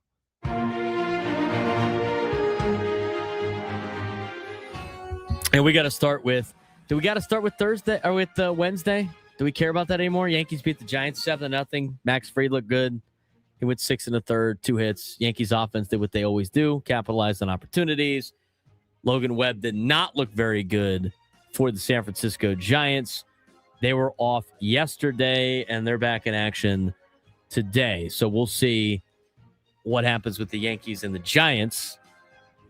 Tough start to the Giants season. Over in CA were Guardians and the Mariners. Guardians won 6-4 yesterday in Seattle. Seattle was raising their AL West championship banner yesterday. They only have 3 banners up. That's kind of rough. I have to say, that's kind of rough. The Astros fans made fun of the Mariners about their sad display of banners. I mean, we can't really talk too much crap down here in San Diego. And then just straight up lost to a team that's going to finish last in their division. Last in division, according to you? They're not going to finish last in the Guardians? No, I meant the Astros. Oh, but the Astros. Yes. The Astros. And then lost. I got a lot of text messages from my friend who's an Astros fan saying how miserable it was. So I will get to that in a second. Mariners lost to the Guardians yesterday 6-4. Again, Guardians and Brewers are the same team, just in different leagues. Again, it's just one game, but the Guardians showed why they can hang with the best when it counts. Jose Ramirez, clutch go ahead, 2-out double in the 7th. Chase DeLauder might be the key to Cleveland's offense this year. He hit 2 homers, and he kept the lineup alive. Mariners fans might be disappointed if their team stumbles against teams like Cleveland in the future. But again, it's just one game. I'm not overly surprised because of the one game thing, but Cleveland found out that I didn't think they were going to win the division, and they weren't going to be very good, about 500. And you know what they do? They go up and beat the Mariners, who everybody thinks is going to be one of the best teams in Major League Baseball this year. Are the Mariners cooked, Frank? No. It's opening day. It's opening day. Are you surprised by the Guardians, though? No. They never disappoint. Yeah, no, because like we said yesterday, they're the Milwaukee Brewers of the American League. They somehow are always in the mix. Let's get to one of the night games. Arizona and LA. Diamondbacks jumped out to a 2-0 lead. Geraldo Perdomo was able to go yard against the Dodgers. Dodgers put up 8 unanswered. Reminded everyone why they're the model of consistency and depth. Offense continues to be a problem for a lot of teams. Andy Pages, Will Smith, Kyle Tucker all show that the Dodgers are the team that can really punish you in any inning. Zach Gallen held them at bay for 4, but once the Dodgers bats got rolling, there was no stopping them. No surprise there. No. Dodgers are way better. I don't think the Diamondbacks pitching is going to be able to hold up the entire season. Yes, I really don't. Jay Ryan in the chat. Yes, we did see it. We did discuss Tiger Woods' accident. So, yes. We are going to keep you updated on that. Yes. When we can. We discussed it last second. Cardinals and Rays. How about the Cardinals off to a 1-0 start? Now, we all think, you and I think the Rays are going to come in last. We think they're both going to come in last. That's what I was going to say. I also think the Cardinals are going to come in last. But what a 6th inning for the Cardinals yesterday. Alec Burleson had a homer cap off an 8-run explosion for the Cardinals. And St. Louis You know what? Season-long strategy. Walk Tampa Bay's power threat, Junior Caminero, multiple times. If Tampa Bay can't adjust to that, Caminero could see a lot of free passes this year. I don't think he's going to see enough free passes, Frank, to pass Barry Bonds. But when you look at what the Rays have and Junior Caminero, I mean, you walk Junior Caminero, you'd probably be okay facing the rest of that Rays lineup. Yeah, exactly. And also, good luck. My condolences to the Rays catcher from yesterday. That was not cool to see. Angels and Astros. The Halos get off to a 3-0 victory and a 1-0 start. Vintage Mike Trout on display. 403-foot homer, a stolen base, 3 walks. Trout reminded us why opening day still holds magic. Meanwhile, Astros have some serious depth issues. They were very apparent.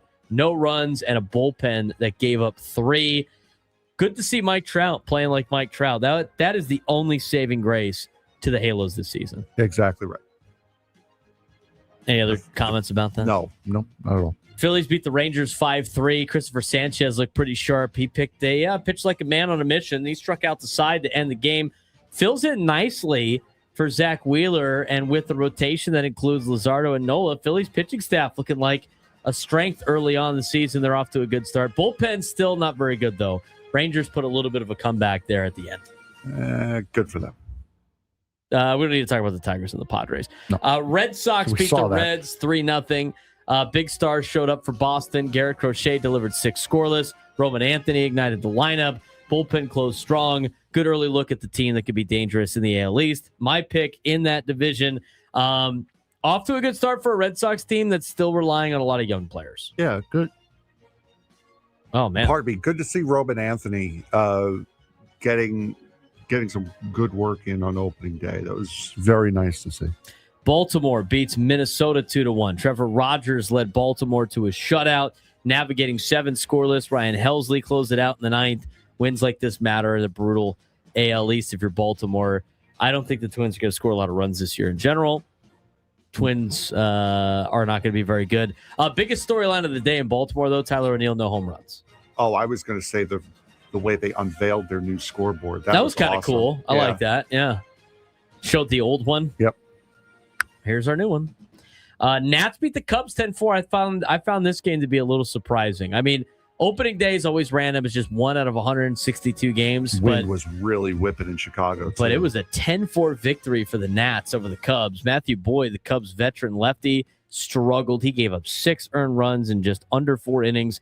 Nationals bats were all over hittable pitches, and Cubs fans might hope this is just day one jitters. I think Padres and Cubs fans are in the same boat with this one. They just got jumped right from the gun, so wouldn't be concerned at all. Brewers did exactly what the Guardians did because of the exact same team. The only difference is the Brewers just destroyed the Chicago White Sox, who are one of the worst teams in baseball. But White Sox got off to a good start. How about Chase Mydroth in the first at-bat of the year? Gets a home run to left field to give them the 1-0 lead. Brewers then scored 14 straight. Milwaukee reminded us, too, by the way, why they were dominant last year. Despite losing Jackson Chourio to an injury, they controlled the game in every way. Pitching, hitting, even the sausage race. The ESPN headline to this was very misleading, at least for me. The headline was Mizorowski and Brewers tie record with 20 strikeouts. The way I read that, I thought Mizorowski had 20 strikeouts. And then I saw he only had 11. I'm like, well, that was misleading. AI? Is that what it was? No, ESPN. Are we sure? Sure. Maybe they got the AI right in the headlines now. Yeah, the Brewers looked pretty good yesterday. The 14-2 beatdown of the White Sox. Another miserable year potentially incoming for the White Sox. I do think they're going to be better this year, though, than they were in previous years. Also got Murakami, I believe, also hit a home run in that game, too. So that was to salvage the game for Chicago. Last game we're talking about of the day for Thursday was actually the first game of Thursday. I don't even need to say anything. Go ahead. Give us the recap of what happened in the Mets-Pirates game as quickly as possible. Metsies win. That's all you need to know. They knocked Paul Skeens out in the first inning. They scored 5 runs, and from there, they did not look back. My mother already hates Luis Garcia. He's not very good. Who I had to remind her the only reason why he was pitching is because the game was so in hand that he needed to get some sort of work in. And you will never the Pirates see him. almost made it a save situation. You will never see him in a Pirates big situation. almost made it a save situation. You will never see him in a big game situation. O'Neal We Cruz, can relax. not great in the outfield. No, not great. No, Bob. he had a rough first inning, back-to-back plays too. It did not go well for him. Skeens is definitely upset about that. All right, we got games today, series that start today that did not go on yesterday. The Blue Jays host the A's from the Rogers Center. Luis Severino is going to toe the rubber for the A's against Kevin Gossman. A's are ranked 23rd with a D grade offseason, highlighted by the addition of Jeff McNeil. Blue Jays, power ranking of 4 at B+ offseason, added Dylan Cease to get back to the World Series. Advantage? Have to lean on the Blue Jays here, I think, for this weekend series. Rockies at Marlins. Wow, what a matchup that is to start the season by two teams that have already been eliminated from the playoffs. How is this game not on Peacock? I don't know. Kyle Freeland versus Sandy Alcantara. Rockies are in full rebuild mode. And as we saw yesterday, the great bit, and the bit that keeps on giving, is the one that has the Rockies being eliminated before the season even starts. That came out yesterday at the first pitch of the Mets game. Rockies don't even play their first game until tonight. Your second place Colorado Rockies, by the way. Only because they didn't have to play. They're in second place. They're in second place. They have to play. Last one for you. The Kansas City Royals at the Adam Klug's Atlanta Braves. Cole Reagans and Chris Sale. Any comments on that? Cool. Do we have time for the midday sports standoff here? That's quick. Do we have a contestant? Yeah, we do have a contestant. We'll try to bust through this as quickly as we can. Let's get to it. Welcome to Midday Sports Standoff on the Braden Surprenant Show. I can't believe what I'm seeing right now. The ultimate head-to-head battle where sports knowledge and quick thinking collide. No, he's no good. Are you kidding me? Contestants will go toe-to-toe with Braden in a sports trivia deal where every correct answer brings them closer to victory. Down the sideline! Wow! Unbelievable! But 3 strikes and it's game over. This is not Detroit, man. This is the Super Bowl. Can you outsmart Braden? The Midday Sports Standoff starts now. We have Derek in San Diego playing today. Derek, how are you, bud? I'm all good. How are you? Good, good. All right, so today's topic, we saw Ramon Laureano do something that only 9 other Padres have done since 2010, and that was hit a home run on opening day. Who are the other 9 Padres to hit a home run on opening day since 2010? Derek, you're up. Oh, that's tough. Yeah, there are some names on here. Holy cow. No way we're going to get this one. Shot in the dark. Manny Machado? No, man, he's not one of them. Gavin Sheets hit one last year. Gavin Sheets did hit one last year. Derek? Let's go Fernando Tatis Jr.? No, unfortunately. Tough, yeah. I know Will Myers took Mad Bum deep once. Will Myers had actually done it twice, 2019 and 2021. This goes back to 2010, so there are some names on here. Right. Oh, man. I was going to do the last 10 years, but there was like 3. All right. There's 9 different players, right? Yes, 9 different players. So I didn't even knock off 2 off there. Oh, man. I don't know. Is there a pass? Can I pass my turn? We're running out of time. Yeah. I knew this one was going to be a little bit more difficult, but I thought there'd be a couple that would be able to get, especially the closer ones. Did Hunter Renfroe hit a home run on opening day? No. Can you give me you should have given us the years maybe. What are the years? So 2025 we had 21. That was Will Myers. And we had somebody else. Framil Reyes. Was he even on the team then? No. Yeah, I'll just give it to you. Eric Hosmer, also in 2021. Wow. Yeah, this is where I'm like, Ozma. Ryan Schimpf in 2017. Ryan Schimpf.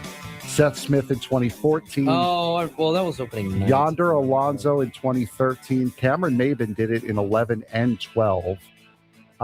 Adrian Gonzalez in 2010. Kyle Blanks in 2010. Wow. That one was a little bit rougher. That is pretty rough.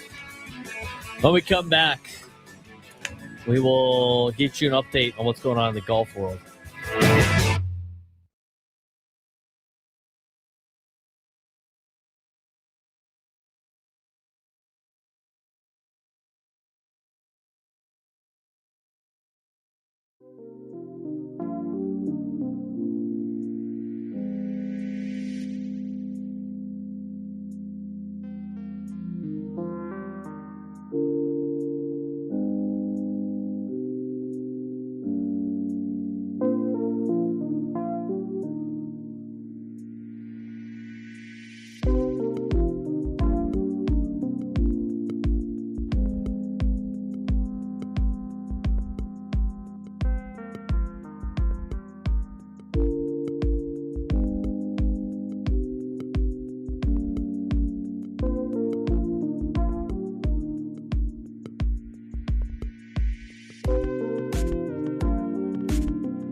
Broadcasting live from the Billhouse Studios, we know how. We have we want to get to this particular, we got an update on this Tiger Woods situation we want to get to. He's Frank Marchese. I'm Braden Surprenant, the Braden Surprenant Show.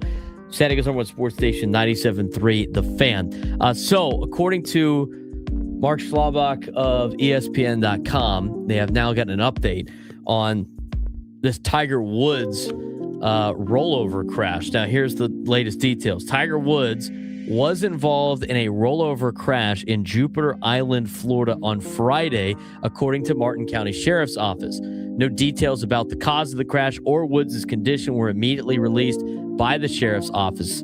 Police are investigating, and a county sheriff is scheduled to speak with reporters at 5 o'clock Eastern time. It'll be right when we sign off here on the West Coast. So Gwen and Chris will have this information for you to pass along. A spokesperson for Martin County Sheriff's Office didn't immediately reply to a request for comment from ESPN. The crash occurred just after 2 p.m. Eastern and happened in the same town where Woods lives. A photo taken by WPTV in West Palm Beach, Florida, showed what was reportedly Woods' SUV turned on its driver's side.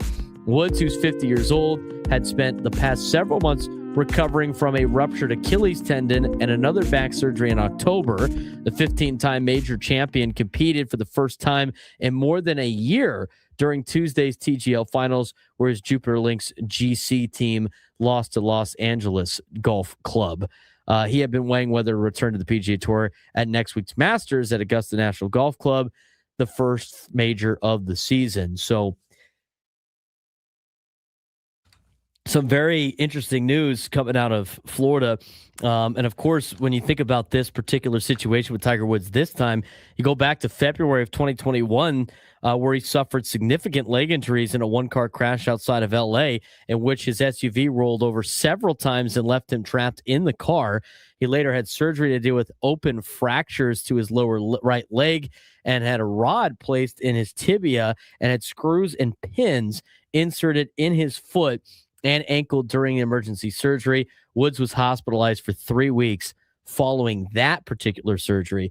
Obviously, a scary situation with Tiger Woods. Not a lot of more information than what we already had, but it does sound like Tiger Woods has been in a rollover crash in Florida, with reports and photos of his particular SUV being flipped onto the driver's side. So obviously a scary situation. Hopefully Tiger Woods is okay. We will keep you updated whenever we can if we get updates on this particular news story. But another tragic car incident with Tiger Woods, Frank.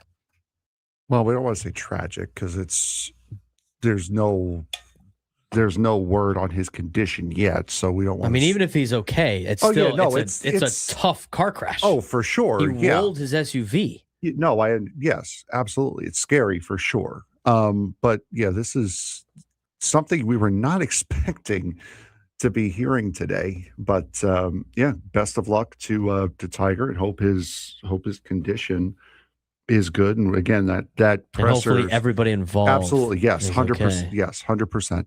And that presser should be coming up in about an hour or so. So we will keep you updated on what's going on if we find any more information on this particular deal with Tiger Woods. So that was some news that was definitely shocking that we had earlier. But we're getting more reports about it. So again, hopefully everybody's okay. And we will keep you updated when we see news on this particular matter. Tonight, Padres and Tigers. It will be a 6:40 start tonight. We got Party in the Park for the first time tonight. And this weekend's going to be tough for the Padres. The first day was going to be tough anyway in terms of the pitching matchup against Tarik Skubal. But, the Padres have had not a lot of success against left-handed pitchers. And they get another left-handed pitcher today in Framber Valdez, who some of the Padres have actually hit very well in their careers. Xander Bogaerts is one of them. He hit the ball really well, I thought, yesterday with the exit velos that he put together for his at-bats. He has, in his career, in 11 at-bats, hitting .364 against Framber Valdez with a .917 OPS and an RBI. other Padres that have had success against Framber Valdez. Ty France is hitting 280 against Framber Valdez in 25 at-bats with a 637 OPS. Ramon Laureano has seen Framber Valdez 20 times. He's hitting 250. Manny Machado has seen Framber Valdez 8 times. He has a home run. He's also hitting 250 with 1080 OPS. Jackson Merrill, who has not done well against left-handed pitching, has actually done decent against left-handed starters in his career. And one of those is included in Framber Valdez, who he has seen 3 times, at least 3 at-bats, and he has a 667 batting average. He's 2 for 3 against Framber Valdez. So those are some of the players that have faced Framber multiple times that have had success. Gavin Sheets can be technically part of that conversation, but he's 1 for 2. Okay, so it's not like he's had a lot. He's driven in a run. He's 1 for 2. He's hitting 500 again. It's insignificant amount of data to really go off of that one. But a lot of players for the Padres have had success. The ones that have not, Jake Cronenworth is yet to get a hit against Framber Valdez. He's 0 for 8 lifetime. Nick Castellanos is 1 for 10 lifetime against Framber Valdez. And Fernando Tatis Jr. hasn't really had too much success with Framber either. He has driven in 2 runs, but he's hitting 222 in his 9 at-bats against Framber. But those hits have been pretty big because his OPS has been pretty high against Framber Valdez. So we'll keep you updated on Tiger Woods, as I mentioned before. But how this plays out, and again, I think you're going to get a lot of different lineups out of Craig Stammen. But as you see today, I'm curious. I'm not really curious as much as the shifting of the lineups. I'm more curious about who's going to play on what days, especially after yesterday when Gavin Sheets got the nod to start at first base over a guy like Nick Castellanos. Like today, it makes a little bit more sense. Now, I didn't have if how Sheets did against Skubal in the past. Maybe he had better luck against Skubal in the past when he was a member of the White Sox, going against Skubal with the Tigers. But today, it makes a little bit more sense with Nick Castellanos potentially not being in the lineup because of he's 1 for 10 against Framber Valdez all time in his career. But I feel like against the left, you're going to see the same kind of start to the lineup as you saw the other day. So I think Fernando's going to bat leadoff today. That's how I would do it anyway. I'd have Fernando bat leadoff today and play right field. I'd have Xander still bat second and play shortstop. I'd have Manny bat third and play third like we used to seeing. And again, the conversation with Manny this year has been about, is he going to be a guy that spends a lot of time as a DH too? I don't think it's going to be this early in the season, not with the way that Manny likes to play and the fact that he's probably one of the best third basemen ever live. But that will be interesting to see as the season goes out as well. I think you go at Laureano in the 4 spot today. I really do. I know he's had okay success against Framber Valdez this year, but I like Laureano after yesterday and just in general with some of the power numbers he's put up the last couple of years. I like Laureano against the left-hander batting 4th. I think you got to get Jackson Merrill out of the 4 spot today, facing a lefty, especially after yesterday. Move him down the order, get him some better pitches to hit, and let him really get going on the season. Because again, the only reason why we're doing this is because, why I'm bringing this up is because Craig Stammen said he's going to move the lineup around almost every single day. So my top 4 tonight would be Fernando, Xander, Manny, Ramon Laureano. I'd still have, Miguel Andujar is a guy that has never faced Framber Valdez, but he is somebody that was brought in to hit lefties. So I think you still got to start Miguel Andujar in this particular contest as the DH, and I'd bat him 5th. And then you get to like the 6th spot. I honestly wouldn't start Castellanos tonight. I'd start Ty France. And have him play first. And I'd have Ty bat 6th and play first base. just because he's hit 280 against Framber Valdez in 25 at-bats. I mean, he obviously sees him well. So I would have Ty bat sixth. And then batting seventh, I'd have Jackson Merrill at the bottom, near the bottom. Let him get comfortable down there for a little bit, especially against a lefty with what he had the other day. And then batting eighth, I would have Freddie Fermin. And then batting ninth, I'd have Jake Cronenworth. That would be my lineup today against the Detroit Tigers in Game 2. Now, Michael King needs to get off to a way better start today than Nick Pivetta did yesterday. You just can't walk people. And I think it's going to be an interesting outing for Michael King today against the Tigers because he's coming back from injury, right? For a couple of injuries from last year. I know he pitched in the playoffs last year in that one inning. It sounded like he was dealing with some stuff around then. But now you get to the regular season, and the spring training that he had was a little interesting. I mean, he did not do that well in spring training, I would say. But it would be good to get a vintage Michael King start out of Michael King today. And after the bullpen had to get pressed into action early because Nick Pivetta only went 3 innings, I think Michael King's got to go 5 today to give you an opportunity to win this series with the bullpen. I mean, I'd like to see King go 5 tonight and then get it to the bullpen, let the big dogs pitch. You're going to have Sunday off.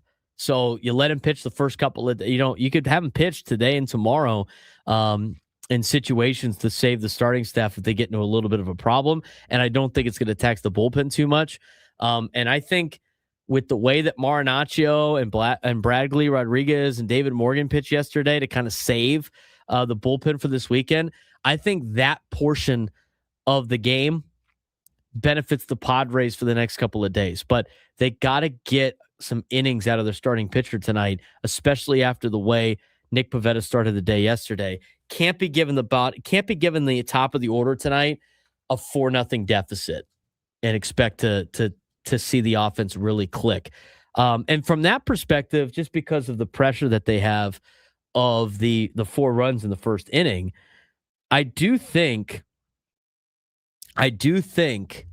that you can still roll the same lineup out there again tonight as you did yesterday and have some success just on the fact that the situation changes with if they don't have a 4-0 lead to start the game.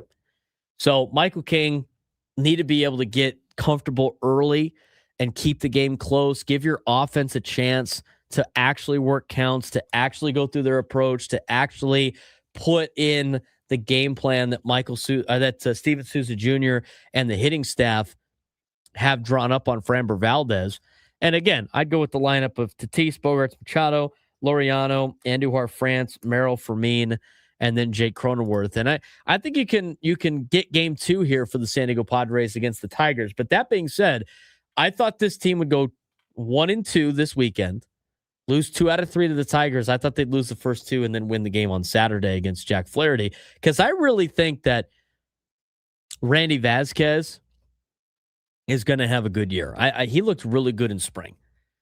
The velo was up. And so from everything we talked about what went wrong yesterday for the Padres, in terms of like my keys to the game for today, I think you move maybe a couple adjustments in the lineup. But Michael King getting a solid 0 in the first inning, I think really sets this offense up to have a bounce back day. And I think it's going to calm a lot of nerves from people that are Padres fans that were a little disgruntled from yesterday's game that didn't really go their way. Yesterday was about the pageantry and the flyover and all that stuff. Opening day is about baseball. And that's why this is always called Tony Gwynn opening day. I love Tony Gwynn opening day. It's about the baseball now. Press box will be a little bit less than it was yesterday, Frank. Clubhouse will be a little bit less in terms of media than it was yesterday. Tony Gwynn opening day is always a fun day. Should be a good attendance tonight. So if you're getting down to the ballpark, coming out of the game today for the Tony Gwynn opening day, got to get down there early anyway for your scarves. But it's so much better to enjoy the game when you roll down there early, get the parking early, get that all settled. The cool part about our ballpark is you got restaurants and bars nearby where you can get a drink in before the game, maybe a cocktail, a little happy hour on a Friday, get some food before you go to Beer Fest and party at the park. Always a great. I highly recommend if you are going to games, and if you're not a regular season ticket holder that's got 81 of these things, right?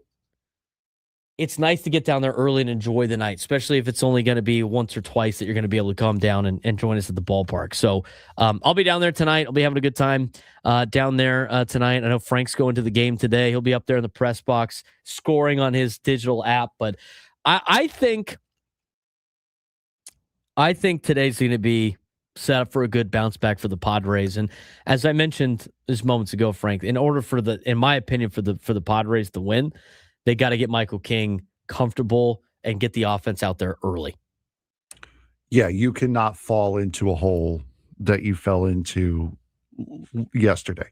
That just cannot happen. If you want to instill any sort of confidence in the fan base, you need to have a good start to this game. You need to go, not necessarily a 1-2-3 inning, just an inning where you don't give up a run, or if you do give up one, leave it at that. Do not put up a crooked number in the first inning, and give your guys a chance. Give your guys a chance to right from the very start of the game, and that is the biggest key that you need to focus on here today. If you're Michael King, is just get out of the first inning unscathed. And for those, I've seen a couple of you guys ask in the YouTube chat. I use the iScore app.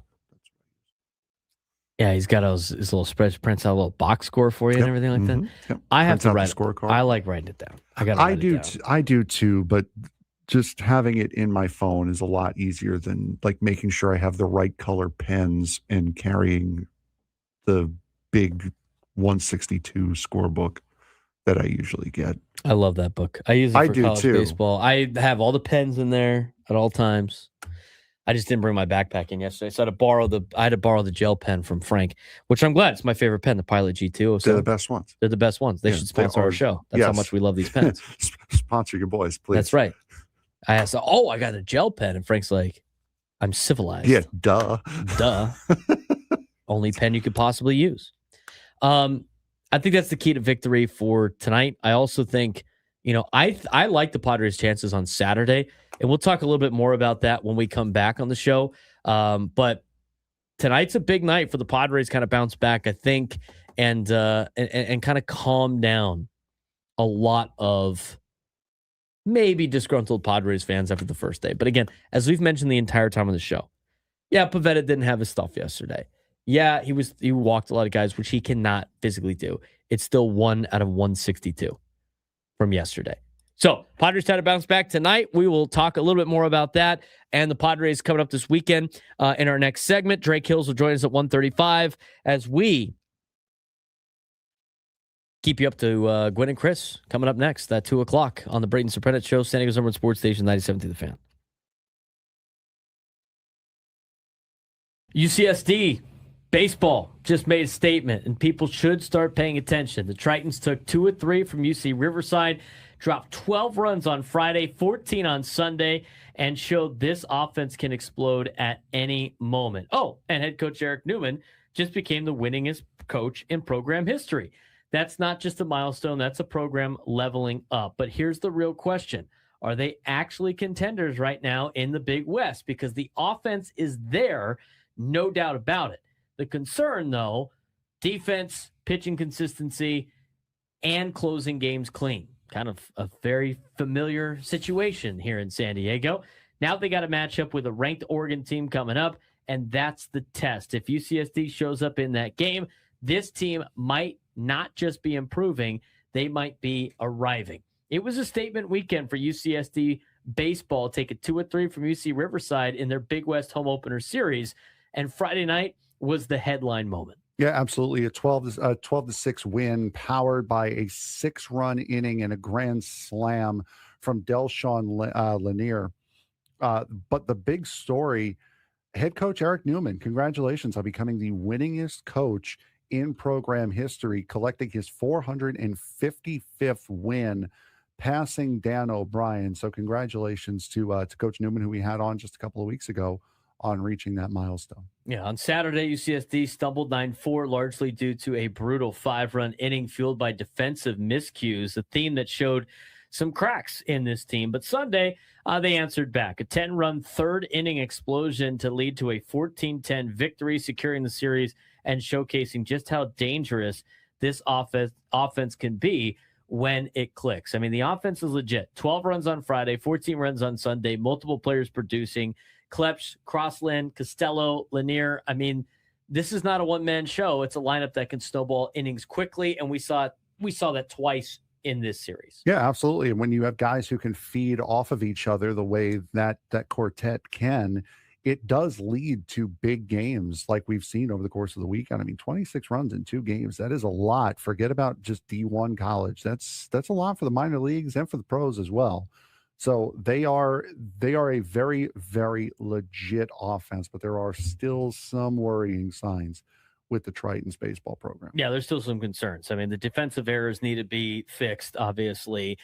You can't leave that many runners on base either. I mean, 12 stranded on Saturday. That's probably a big reason why they were unable to get a victory and potentially sweep UCR. And then pitching inconsistencies in key innings, which is very much a common concern for most teams in college baseball. So the team can score with anyone. The question is whether they can consistently control games, and that's going to be a big factor in the Big West. And coming up next for baseball, they get a major test, a midweek matchup against the 21st ranked Oregon Ducks, and they're a really good baseball team out of the Big Ten.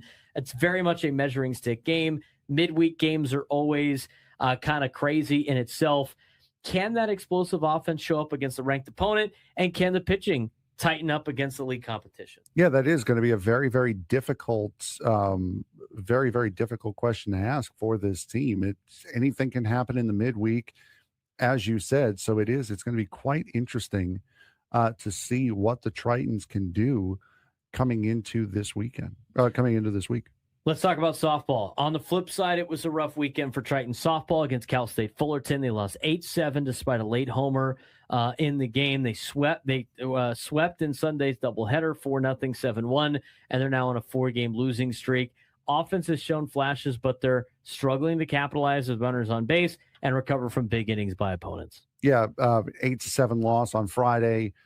4-0 on Sunday. Sorry, the first game, that's 8-7 loss was on Saturday, and then the doubleheader lost 4-0 in the first game and 7-1 in the second game against Cal State Fullerton. So now you have Long Beach over the weekend, Friday, and then a doubleheader on Saturday against Long Beach. So Long Beach State. So it's not been going all that well for UC San Diego softball so far. Now, baseball's off to a great start. 5-1 in conference play. It's not a fluke. The offense powerful enough to carry the team, as we've talked about, and they're proving they can win series. But championship-level teams don't just score. They execute clean baseball, and playing in a conference like the Big West, they're going to have to do that. So they feel like a dangerous team, not yet a complete one for the Tritons over there in La Jolla. If they clean up the errors and tighten the pitching, this team could legitimately compete at the top of the Big West sooner than expected in 2026.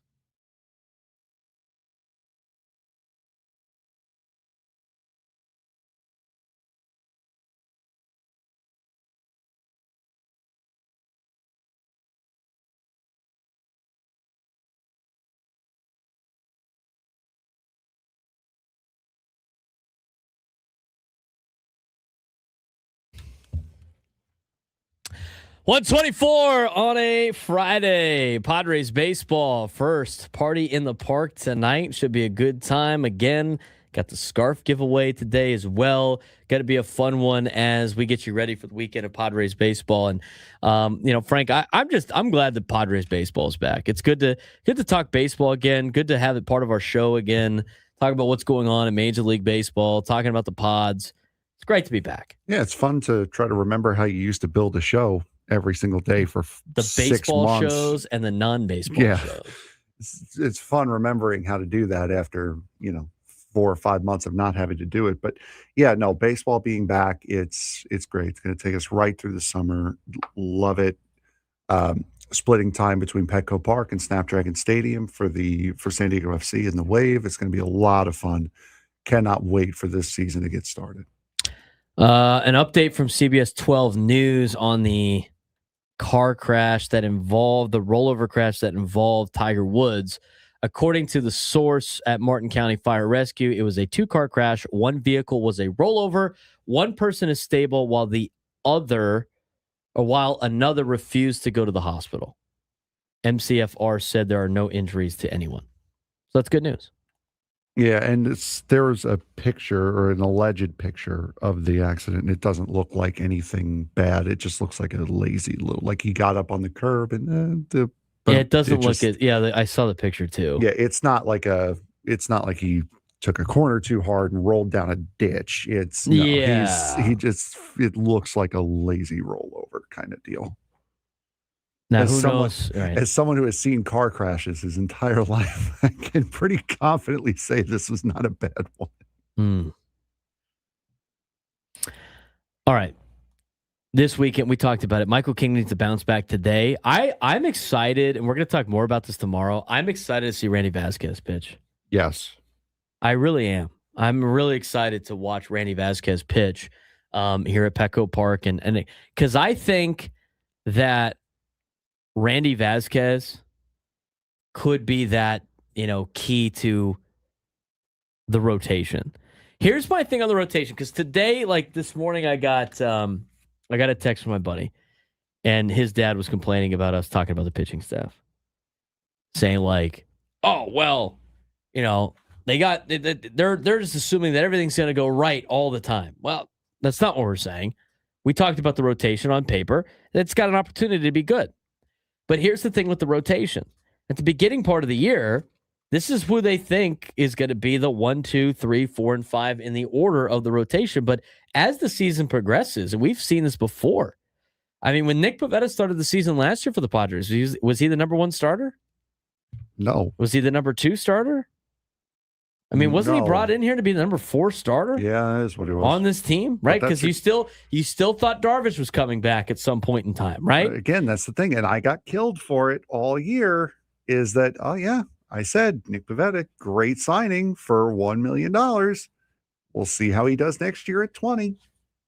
There's different expectations now on Nick Pivetta this year. Even if he goes back to what he has been in his career, which is a 4-something year, that's how much those pitchers cost nowadays. No, I understand that, but what I'm saying is your expectations are different of him because he's getting paid more. So yes, you're right. He was brought in to be the number 4 starter, but now he's your opening day starter. So that's a big change in expectations for him from one year to the next. Yeah, I mean, to an extent. I don't think the $20 million this year is really part of that equation, because I think it's a win-win for the Padres anyway. If he does really well, he's going to opt out, and you're not going to have to pay him the 14 and the 16 the next 2 years.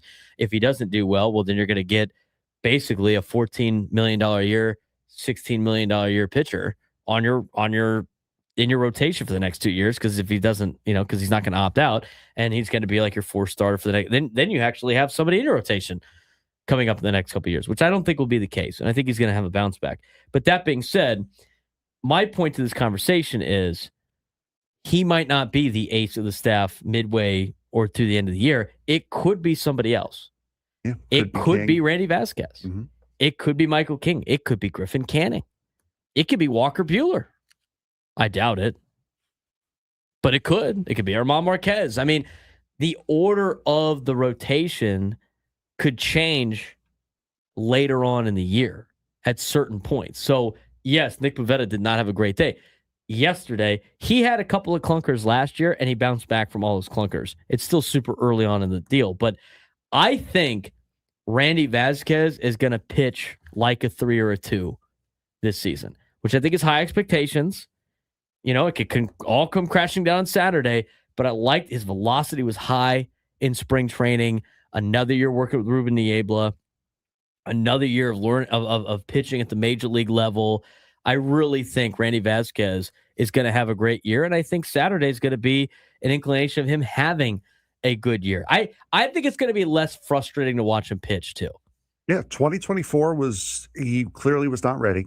Michael King was the star piece from that trade with the Yankees. You get Randy Vasquez.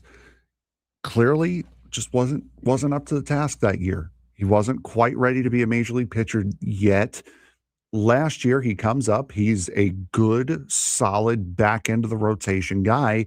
And from what we've seen, he has taken yet another step in his progression to being an everyday starter and being a better pitcher going into this season. So, yeah, I have no issue seeing him as a number 3 starter this year. His development has gone very, very well. And just to see the progression that he's made over the course of the last couple of years, yeah, I think it is time. I think he is ready to take the next step in that. I think so too. So part of this conversation, my buddy's dad is also a Pirates fan, and so naturally they quickly. Oh, how's the what was that? How's the center field situation doing? What's Paul Skeens doing, bud? How's the center field situation doing in Pittsburgh? Not going to be perfect up there either. I agree with that. Now, the thing is with the rotation, again, we mentioned it multiple times. It is the biggest problem for the Padres. I don't think there's anything else that it would be a more glaring situation for San Diego going into the season than the rotation. We have also said on the show, leading up to the season starting, we have also said the ceiling is still high for this rotation of what they can be. Yes. It doesn't mean they're all going to be like that. We're not saying all 5 of these or 6 or whoever it may be are all going to have great years.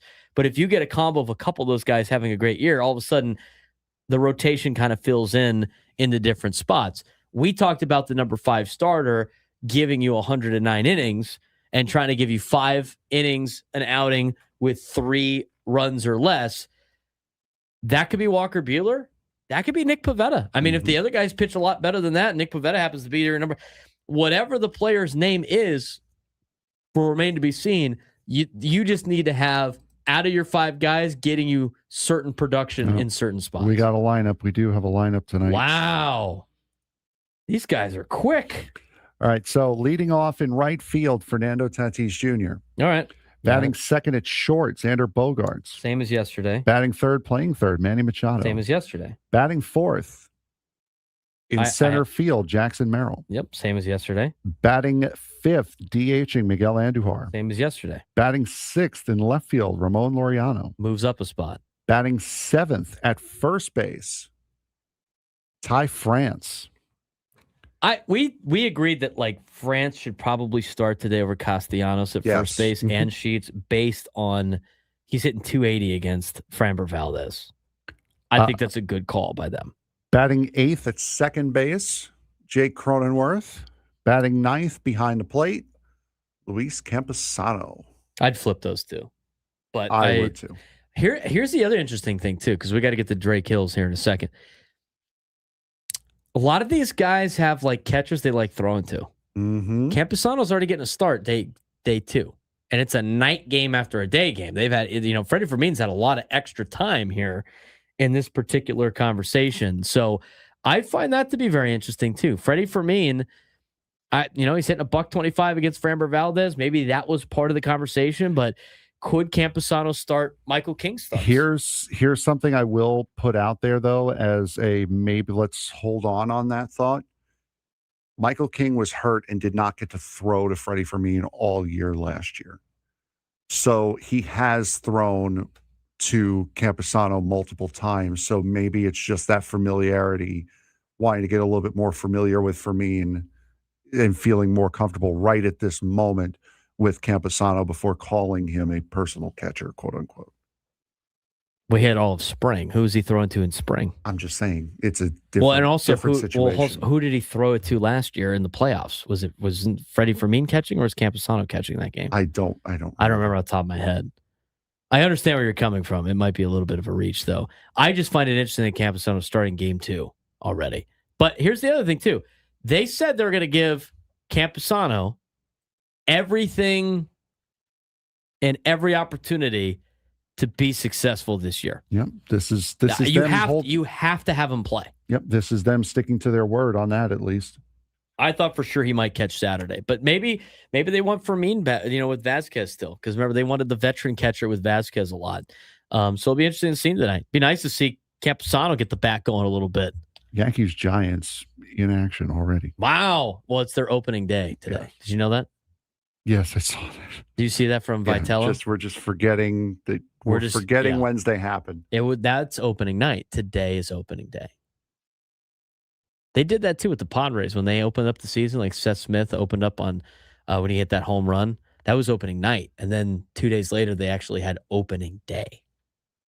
Everybody needs to have their opening day, Frank. You can't just have opening night. The players want to play in the daytime. All right, when we come back, Drake Hills will give us our latest on the SDFC reports. We will also finish up the show with more Padres talk. Lineup is out for the Padres. It's early. I love it. Craig. Let's keep it going. Braden Surprenant Show, Standing Sermon Sports Station, 97 through the Fan. The San Diego Gulls are starting to look like a completely different team, and it's happening fast. They just pulled off a wild 6-5 comeback win over the Colorado Eagles, scoring late, forcing overtime, and winning it in a shootout. And here's the big picture. This team is scoring a lot. 7 goals against Bakersfield, 5 against Calgary, 6 in that comeback win. This offense is exploding, and it's coming from everywhere. Gauthier is with a hat trick. Pastujov leading the way.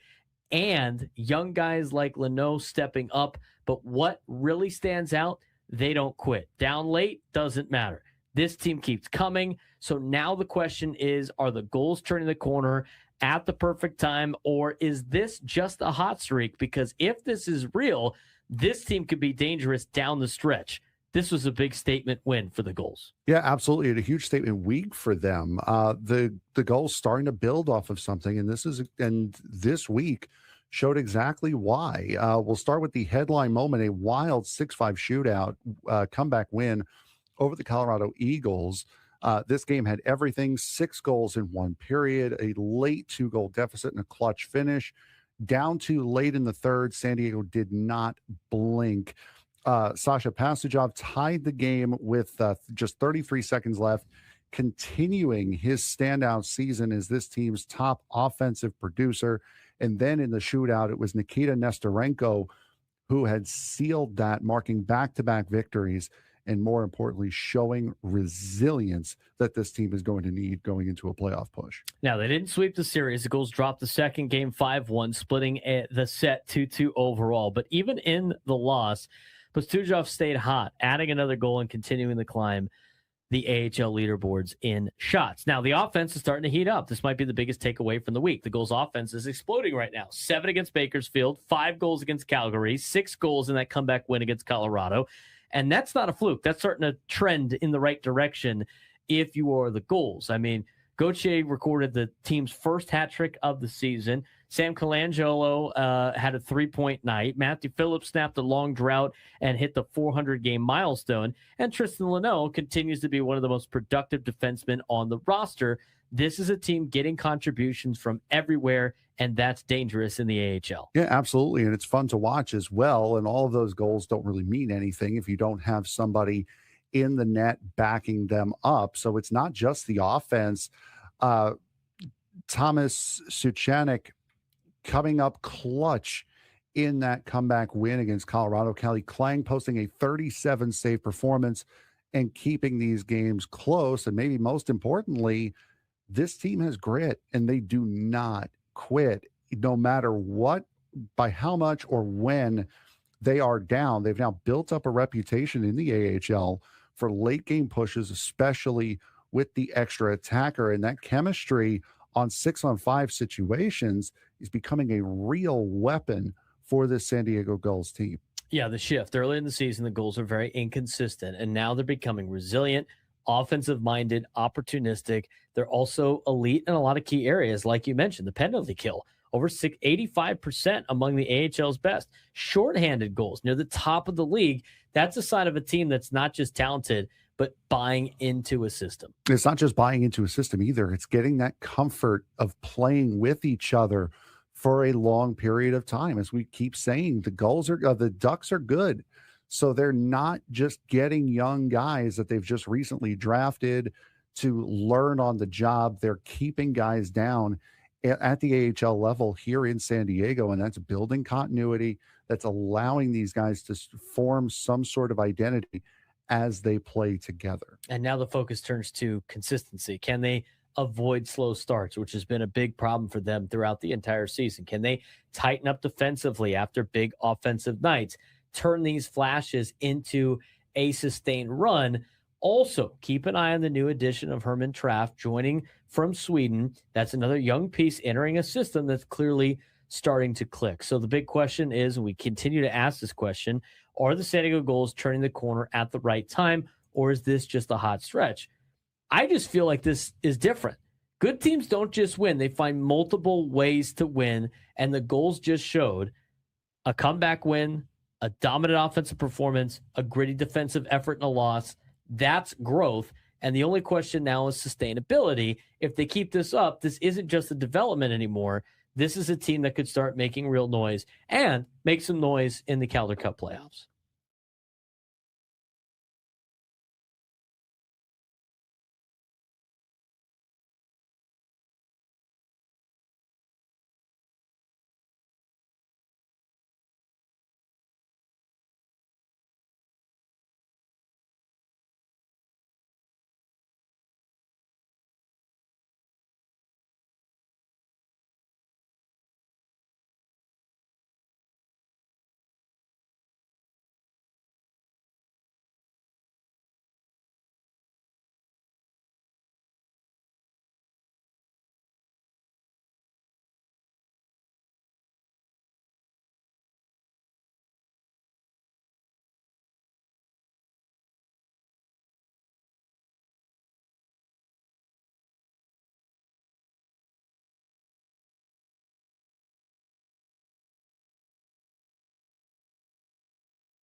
$142 on a Friday. We know what Fridays mean. Fridays mean Drake Hills. Fridays mean a little bit of soccer talk. Fridays mean we're going to have a good time. Party in the park. Petco Park. Speaking of soccer talk, what in the heck is Italy doing right now? Oh, no. They're playing again today. Today's not the World Cup, though. Oh, no, it's Tuesday. They're playing Tuesday against Bosnia. Okay. All right, I can. Are they losing to Belgium right now? Well, no, that's separate. I know, it's a separate thing. Yeah, no, they're the important ones against Bosnia on Tuesday. That's all that matters. Squirrel. Yeah, exactly. Yeah, thank you. Squirrel. All right, let's get to Drake Hills. Drake joins us on the SDCCU fan hotline. It's not Big Bang Banking. It's better. He is a contributing writer for Black Players for Change and ESPN.com. Let's get you updated on what's going on in San Diego FC. All right, maybe Drake can answer this question for us. Drake, what's going on? First of all, how's your Friday? Happy Friday to you guys in the studio, Braden, Frank. Hope all is well. It's all well on me. Just had a little bit of wings and things, man. I'm chilling. Wow, supporting wings and things. I've heard their ads on our station, which is great. Wings and things. So, thanks for supporting some of our sponsors there, Drake. Yeah, I mean, this might be a question or maybe a chat offline, Braden, but I think we might even have like a little bit of a cathedral relation to wings and things in terms of the family and the folks that run it. But we'll talk about that later. But just so you know, if you ever want to make my day, just bring in an extra bag of breadsticks or a couple of strips and wings, and we'll be all good. You know, I don't know if there is any more Pat and Oscar's or O's American Kitchen, but they had like the breadsticks. I don't know how Wings and Things got it, but Wings and Things has the very similar type of breadstick there, Drake. Yeah, I mean it's got the extra salt on the top. You know, it's subtle, but it's needed. But I know some people might get a little bougie, might get offended, but I'm going for it. Breadsticks and barbecue sauce. That's just. I'm sorry. If that's a hot take, Braden, I'll take it. But I'm standing on that limb. I'm standing on that rock.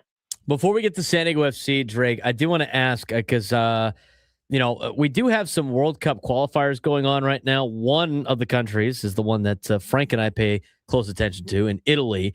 With these like extra pool qualifiers, what can you explain for us how those work and what needs to be done for Italy to make it to the World Cup? Yeah, so there's a whole lot going on, and it's not just with Italy. Like, for example, in Mexico right now, and over the course of the start of the next week. You got DR Congo and Jamaica trying to get a spot in the World Cup. They're playing in Guadalajara on Tuesday, and then you've got Iraq versus Bolivia as well. So basically, what's taking place is that, after Italy just beat Northern Ireland, I think that was yesterday in the semifinal. Mm-hmm. They're all vying for the last 4 spots or so in the World Cup. So what's going to happen is Italy's going to go play Bosnia and Herzegovina on Tuesday, and the winner of that game, they get a spot at the World Cup. So it's basically, you can class it as an expansion tournament. It's essentially how the March Madness, when they decided to go with the first 4 and try to get an extra opportunity for teams that are on the fringes to get into the tournament. It's basically the same thing for the World Cup. All right, so it's single elim. So right now the first round games have already happened, and now you have 4. It looks like 4 potential teams going to clinch their spot into the FIFA World Cup from the UEFA side of things. And then you were mentioning with Jamaica and everything like that with the FIFA playoff tournament as well, they could get 2 more. So there are 6 spots left in the FIFA World Cup that are currently being played for right now. 6 teams will punch their ticket to the World Cup in March. Yeah, I mean, I like Jamaica a lot. I've seen them up close and personal, just covering the Gold Cup. But I will say Bolivia is no slouch. They're used to being able to play on home soil and kind of make things hard for people to play at that high of elevation. But I think it's going to be a good game between Bolivia and Iraq. That's exciting. Those teams are on one end, and then of course you had, as you mentioned, Italy kind of having to go through Northern Ireland.